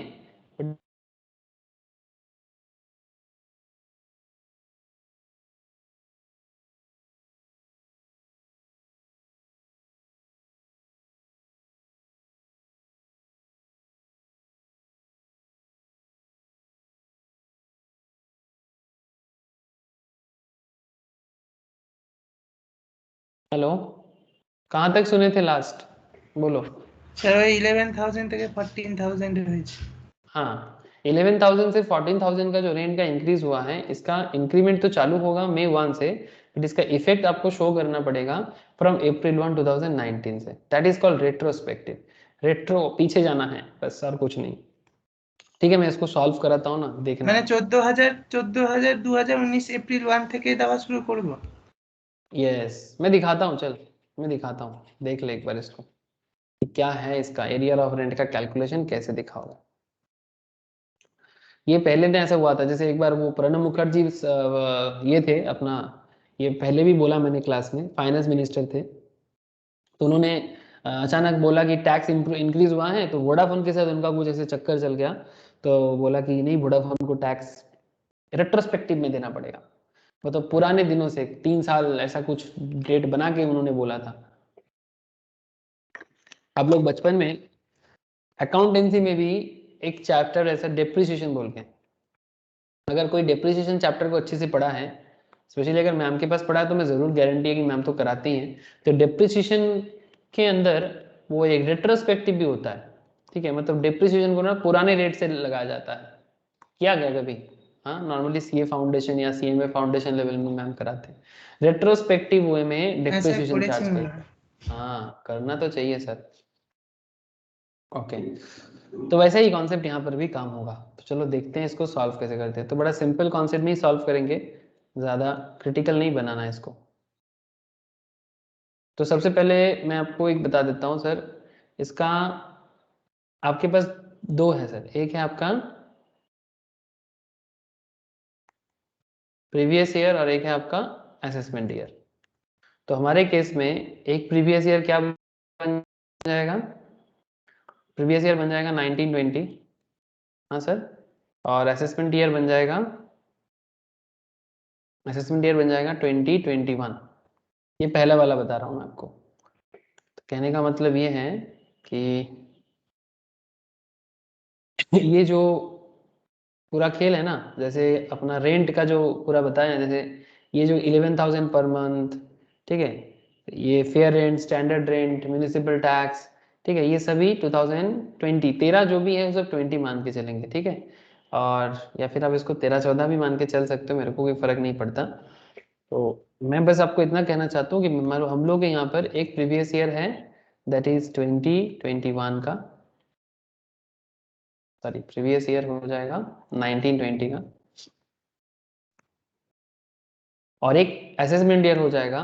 तो रिसेंट के हिसाब से बस बताना चाहता हूँ आपको, और कुछ नहीं, बस आप असेसमेंट ईयर प्रीवियस ईयर को करंट लेवल में मेंटेन करना, तभी चल जाएगा, और कुछ नहीं। तो असेसमेंट ईयर हो जाएगा 2021, तो प्रीवियस ईयर हो जाएगा 1920, इस तरह से। तो मैं बस क्वेश्चन पे ध्यान देता हूँ अभी, ठीक है। तो देखो सर, तो आपके सामने स्टेप 1 स्टेप 2, स्टेप 1 क्या होगा बताओ सर।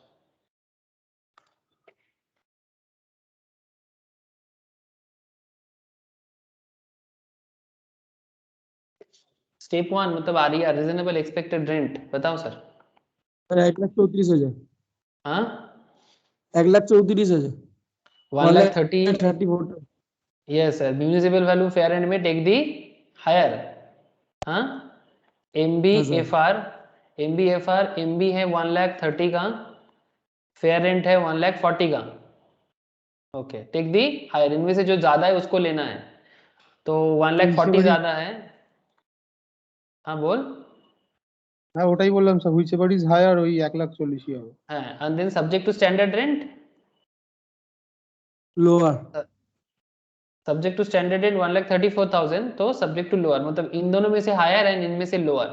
तो 1,40,000 1,34,000 टेक द लोअर, तो क्या हो जाएगा स्टेप 1 1,34,000, है ना।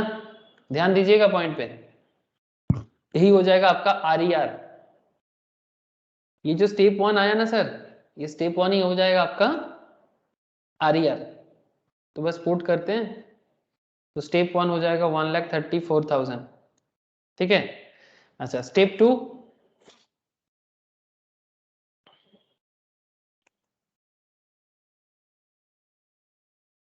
स्टेप 2 क्या कहते हो sir.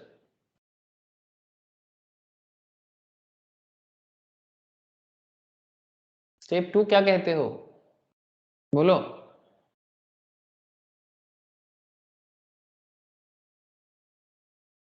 Sir actual rent calculate कर लेना एक बार, 11,000 इंटू 12, 11,000 इंटू 12 करके आपका एक्चुअल रेंट कितना होता है 1,32,000। 1,32,000। तो क्या आपका एक्चुअल स्टेप 1 से ज्यादा है ना सर। क्या हाँ, तो फिर स्टेप 1 अगर मतलब ये जो एक्चुअल रेंट है ये स्टेप 2 में तभी आता है जब वो स्टेप 1 से बड़ा हो। हाँ, तो इन दिस केस ऐसा हो रहा है क्या, not applicable. Very good sir, so step 2 not applicable. तो ये जो स्टेप 2 नॉट एप्लीकेबल हुआ, क्या इसके पीछे कोई वैकेंसी वगैरह कुछ ऐसा रीजन था क्या। ना सर। क्या वैकेंसी के कारण ऐसा हुआ है, ना। वैकेंसी नहीं। नहीं।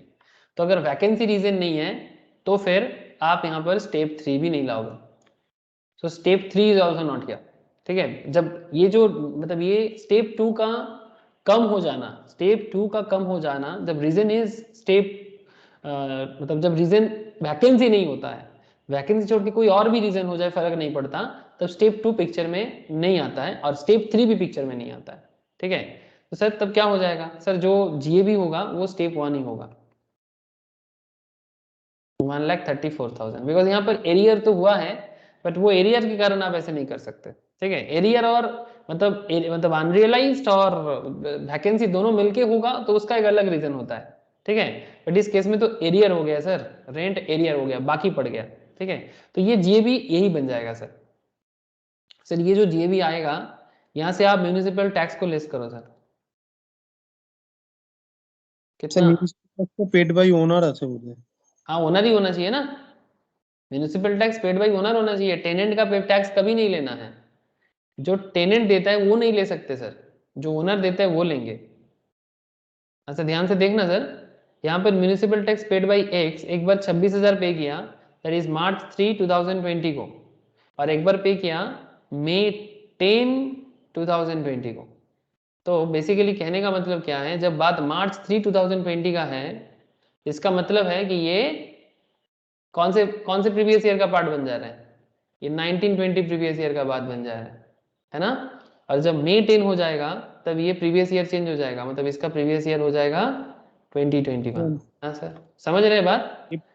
बिकॉज मार्च 31, हाँ अप्रैल से न्यू ईयर चालू हो जाए ना, मार्च के बाद अप्रैल से न्यू ईयर चालू हो जाएगा, तो ये जो अमाउंट है 30,000 ये नेक्स्ट ईयर का है और ये उससे पहले वाला ईयर का है। ये बात समझ में आ गया सर? 26,000 एंड 30,000 दोनों डिफरेंट ईयर का है, एक 1920 का है तो एक 2021 का है। This point is clear sir? Hello, तो आपका ये जो 26,000 का जो टैक्स है, आपको ये 26,000 का टैक्स को यहाँ पर करना चाहिए, बिकॉज हम लोग यहाँ पर कौन सा वाला कर रहे हैं, 1920 का कर रहे हैं, ठीक है? तो 26,000 का हम लोग यहाँ पर कर लेंगे, माइनस कर देंगे, तो कितना हो जाएगा? Net annual value NAV 1,08,000। Okay, ठीक है। अच्छा सर, यहाँ से स्टैंडर्ड डिडक्शन लेस करो अगेन।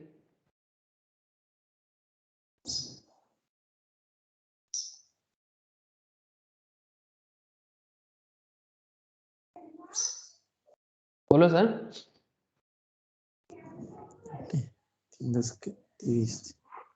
4,000। ऐसा कुछ होगा क्या? 32,400, 32,400?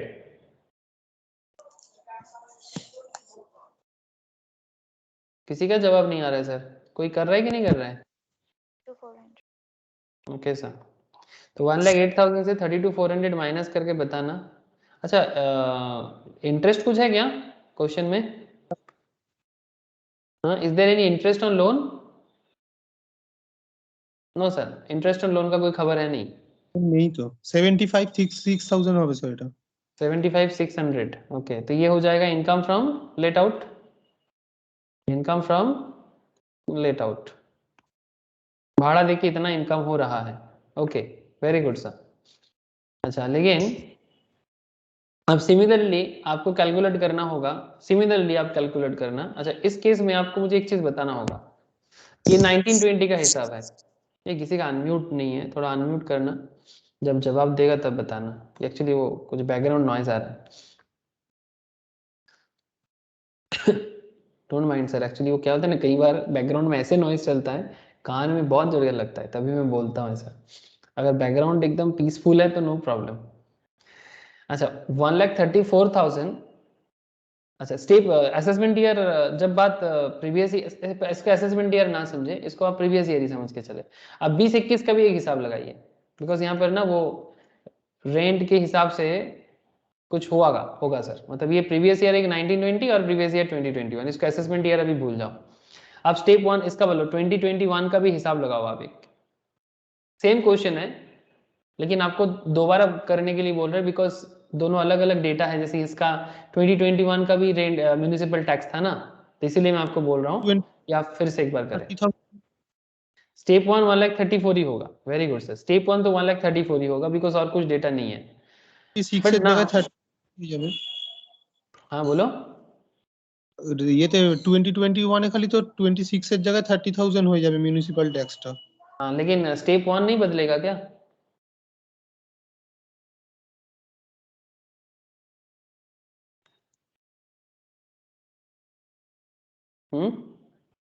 देख तो क्या बता रहा है क्वेश्चन।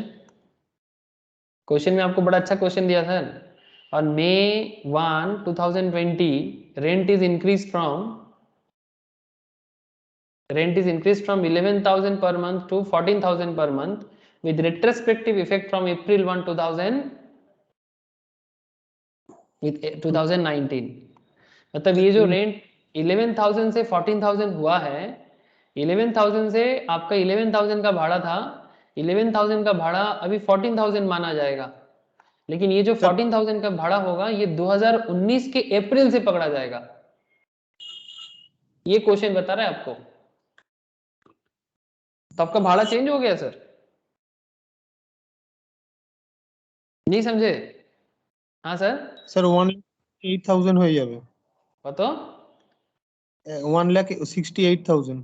ये सर, मतलब भाड़ा 14,000 करके मान के करना पड़ेगा ना, मतलब यहाँ पर आपका एक्चुअल चेंज हो जाएगा। वेरी गुड सर, समझ में आ रहा है ना, इसका एक्चुअल चेंज हो जाएगा। इसका एक्चुअल में बदल आ जाए, मतलब चेंज हो जाएगा सर, मतलब आपका एक्चुअल हो जाएगा 20-21 के केस में दैट इज 14,000 इंटू 12 कितना होता है 1,68,000। है सर 1,60,000। हाँ सर। अच्छा, this is your actual.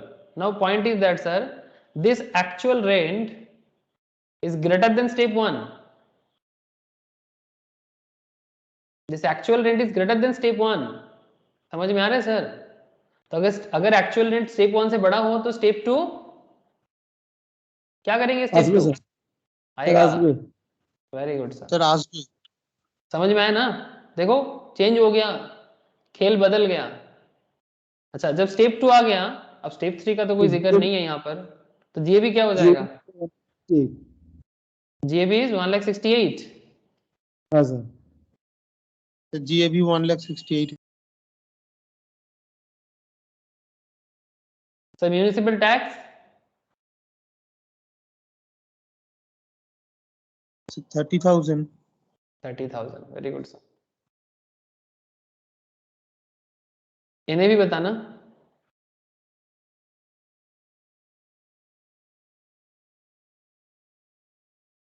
One lakh 1,38,000 और स्टैंडर्ड डिडक्शन करके सर 1,96,000 হচ্ছে। हाँ 1,96,000 1,38,000 से 30% लेस करने से শুধু 96 96,600 ऐसा कुछ होगा। देख मेरा तो यही आया। 96 हाँ 96,600। हाँ सर। ओके। लेकिन अभी सर खेल में कुछ चेंजेस आएगा। खेल में कुछ चेंजेस, अभी भी खेल खत्म नहीं हुआ सर। एक कुछ गड़बड़ है, नहीं दिख रहा आप लोगों को? गड़बड़ क्या है बोलो तो? ये जो अप्रैल से मतलब ये देखो यहाँ पर गड़बड़ क्या हो गया।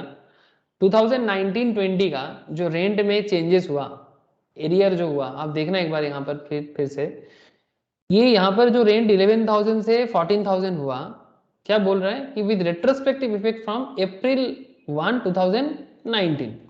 ठीक है, 2019 से आपको रेंट को चेंज करना पड़ेगा, 2019 के अप्रैल से। ठीक है, अब 2019 के अप्रैल से अगर रेंट चेंज हो जाता है, और रेंट जो चेंज होता है वो चेंज होता है कब? मई 10, 2020 को। ऑन May 1, 2020 को आपका ये रेंट चेंज हो जाता है। सर कुछ डिफरेंस आपको समझ में आ रहा है? हाँ सर, कि कितना महीने का रेंट में गड़बड़ लग रहा है। अगर आप इस मैटर को 1920 के हिसाब से सोचोगे तो 1920 में आपको कितना महीने का रेंट एरियर होके रखा है। ये एरियर इसलिए हुआ बिकॉज ये जो रेट में जो चेंजेस हुए हैं ना रेंट में, इसके कारण सर। मतलब कुछ अमाउंट का रेंट तो 1920 में मिलना चाहिए था पर मिला नहीं। कितना?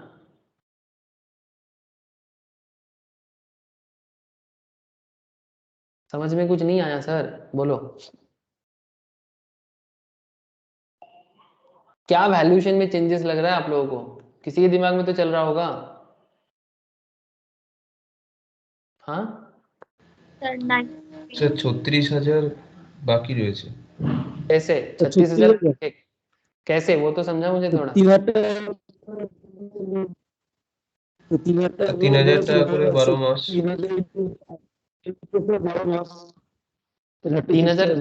3,000 करके 12 महीना। हाँ सर 36,000। Very good sir. ठीक है, इसका मतलब ये जो अप्रैल 1, ध्यान से देखना सर, अप्रैल 1, 2019। ठीक है, अप्रैल 1, 19, ये पूरा 1920 का ही पूरा भाड़ा बाकी है। कितना भाड़ा बाकी है? फ्रॉम 11,000 से जो 14,000 का भाड़ा हुआ है, इस पे जो 3,000 का डिफरेंस हुआ है, ये 3,000 का पूरा भाड़ा बाकी है, जो एक्चुअली चार्ज होना चाहिए था ना 1920 में, बट ऐसे तो हुआ नहीं।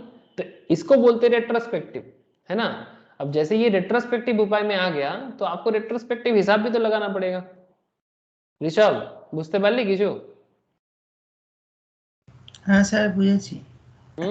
तो মানে यहाँ যেটা पर বাকি আছে ওইটাকেও তো এ করতে হবে यस रेट्रोस्पेक्टिव के कारण जो एरियर हो गया, तो एरियर ऑफ रेंट कितना हो गया आपका एरियर ऑफ रेंट हो गया सर 3000, वो भी 12 मंथ्स के लिए। सो 3000 इंटू 12 दैट इज 36,000 जो आपका एप्लीकेबल फॉर 1920। ठीक है, लेकिन अभी रुक जाओ सर, अभी भी खेल खत्म नहीं हुआ। सर क्या बात करते हो, कब खत्म होगा खेल? अभी होगा, इसके बाद होगा। देखो आपको एक बार रिकम्प्यूटेशन करना पड़ेगा। क्यों सर रिकम्प्यूटेशन क्यों? चलो देखते हैं ना। रिकम्प्यूटेशन of gross annual value for previous year 1920। जब आपका रेंट कितना है, जब आपका रेंट कितना है 14,000 हाँ पर मंथ। ध्यान से सुनना बात को, आपने जब इतना सारा कैलकुलेशन करके आए 1920 में, आपने क्या रेंट पकड़ के आया था? 1920 का क्या रेंट था आपका? 11,000। तो अभी आप क्या करोगे, आपका रेट बदल गया ना, आपका रेंट बदल गया, 11,000 का रेंट 14,000 हो गया। तो आपको अभी क्या करना चाहिए, ये पूरा हिसाब 14,000 में करना चाहिए। तो चलो फिर से एक बार देखते हैं कि अगर 1920 में रेंट इसका 14,000 होता तो उसका क्या हिसाब होता, फटाफट करके बताओ। स्टेप 1 बताना सर। सर स्टेप 1 तो एसआरई होगा, मतलब basically 1,30,000 1,40,000 take the higher subject to standard rent 1,34,000। so step 1 is 1,34,000। okay ना? स्टेप 2 सर भाड़ा अभी कितना है 14,000 करके है, 14,000 तो 14,000 करके अगर भाड़ा है तो 14,000 इंटू अगर मैं 12 कर दूं तो 1,68,000 दिस वन नाउ। तो ये एक्चुअल रेंट अभी हो जाएगा, क्योंकि अभी हम लोग एक्चुअल क्या है 14,000 है, तो एक्चुअल रेंट हो जाएगा 1,68,000। सो 1,34,000 इधर हो जाएगा 1,68,000, बिकॉज स्टेप 2 बड़ा है, ये एक्चुअल रेंट स्टेप 1 से बड़ा है इसीलिए। सर जीए भी क्या हो जाएगा फिर 1,68,000। सर म्यूनिसिपल टैक्स क्या हो जाएगा 30,000। लेकिन यहाँ पर म्यूनिसिपल टैक्स कुछ नहीं करेंगे। सर ध्यान से देखो, जीएबी इसका कितना आया 1,68,000 जब ये रिकम्प्यूटेशन हुआ, रिकम्प्यूटेशन में जीएबी हुआ 1,68,000, बट ओरिजिनल जीएबी कितना है 2019-20 का ओरिजिनल जीएबी कितना है 34,000। समझ में आ रहा है ऐसे कुछ? सो ये रिकम्प्यूटेशन जीएबी है, लेकिन ओरिजिनल जीएबी है 1,34,000। डिफरेंस कितना है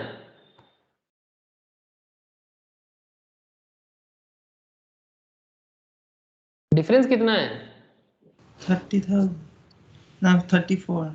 34। सर ये 34 में पहले टैक्स लिया गया था या नहीं?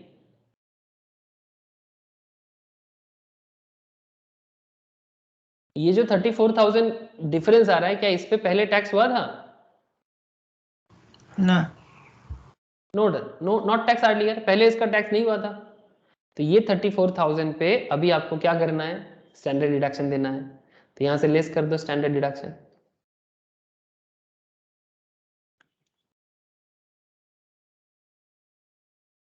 म्यूनिसिपल टैक्स और नहीं देने का जरूरत नहीं है, बिकॉज म्यूनिसिपल टैक्स के हिसाब से ही जीएबी हो चुका है। ठीक है, तो ये जीएबी और ओरिजिनल जीएबी में जो डिफरेंस है उसके ऊपर आपको स्टैंडर्ड डिडक्शन कैलकुलेट करना चाहिए। तो 34,000 का 30% कितना हो जाएगा 10,200। 10,200। ठीक है, इसको देने के बाद माइनस करने के बाद कितना आ रहा है 34,000 माइनस 10,200 23,800। ठीक है, ये जो आपका डिफरेंस आया ना, ये डिफरेंस आपका इस बार ऐड हो जाएगा 2021 में। समझ में आ रहा है सर? एरियर ऑफ रेंट 23,800 जो आपको पहले होना चाहिए था बट अभी हुआ नहीं है, पहले नहीं हुआ तो अभी दे दो। ठीक है, ये ऐड करने के बाद 96,600 plus 23,800, this one becomes 1,20,400. ये हो जाएगा आपका इनकम फ्रॉम एचपी। अब फिर से तो 19-20 में नहीं जा सकते ना, रेट्रोस्पेक्टिव हो गया है तो हो गया है, तो उसका जो डिफरेंस जो हुआ है उसी डिफरेंस के ऊपर जो एक्स्ट्रा अमाउंट आ रहा है उसी एक्स्ट्रा अमाउंट को अभी 20-21 में चार्ज कर लेंगे। कुछ समझ में आया सर? Yes sir. क्या रे, सबको समझ आया कि नहीं? हाँ सर। हाँ স্যার মানে 1,20,400 ওটা এক্সট্রা 2021 অ্যাসেসমেন্ট ইয়ারে চার্জ করে নেবো তাই তো? हाँ, ये 1,20,400 ये 2021 प्रीवियस ईयर में 2021 previous year that is 21-22 assessment year, ये হ্যাঁ ये ওটাতে दोनों চার্জ করে নেবো। हाँ उसमें चार्ज हो जाएगा, मतलब ये दोनों ही प्रीवियस ईयर है सर, ठीक है। मतलब 19-20 प्रीवियस ईयर मतलब असेसमेंट ईयर 2021 और 2021 प्रीवियस ईयर मतलब 21-22 असेसमेंट ईयर, ठीक है, क्योंकि कैलकुलेशन तो प्रीवियस ईयर के बेसिस में होता है, सो इसीलिए। तो बेसिकली ये जो डिफरेंस जो एक्स्ट्रा टैक्स आपको देना था ना, सिंपल बात है सर, आपको एक्स्ट्रा टैक्स देना था, जो आपका 11,000 से 14,000 हो गया है वो भी रेट्रोस्पेक्टिव वे में, तो ये तो आपका इनकम इंक्रीज हुआ है, तो इस इनकम इंक्रीज होने के कारण जो आपका एक्स्ट्रा टैक्स बनता है वो एक्स्ट्रा टैक्स का क्या हिसाब लगाओगे?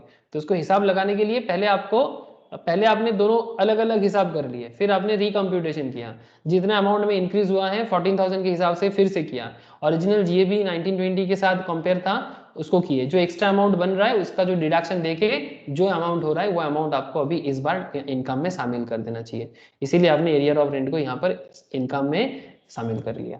तो इसलिए आपका इस बार का टैक्स नॉट 96,600, उसमें ऐड कर दो 23,800, तो आपका 1,20,400 इनकम हो जाएगा। अब ये आपका टोटल इनकम में बैठ जाएगा जब आप टोटल इनकम पे टैक्स कैलकुलेट करोगे, मतलब और भी इनकम होंगे आपका उसके साथ ऐड कर देना।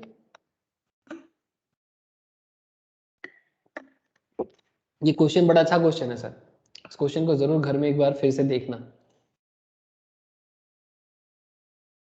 ए बोझा कैसे?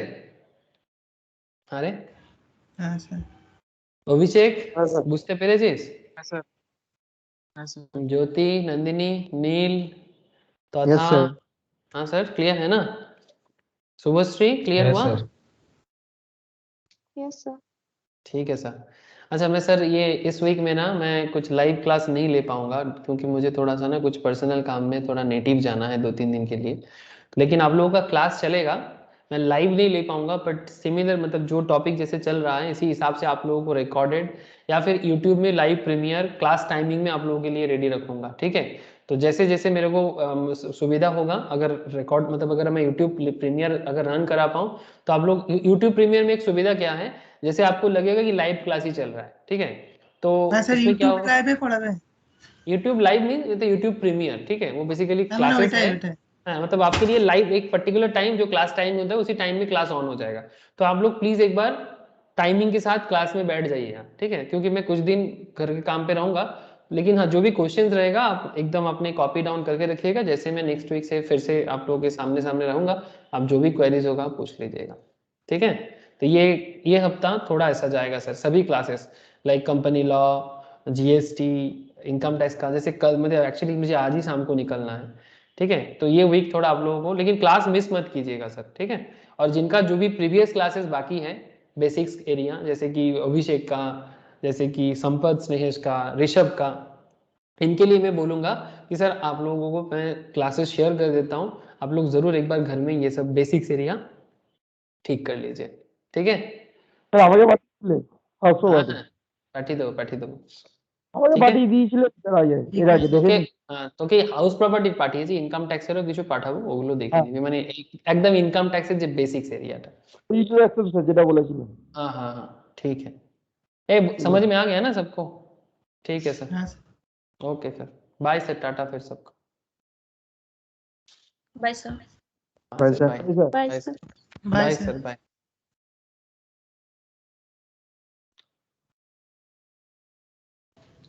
স্যার বলো। বলছি একটা কথা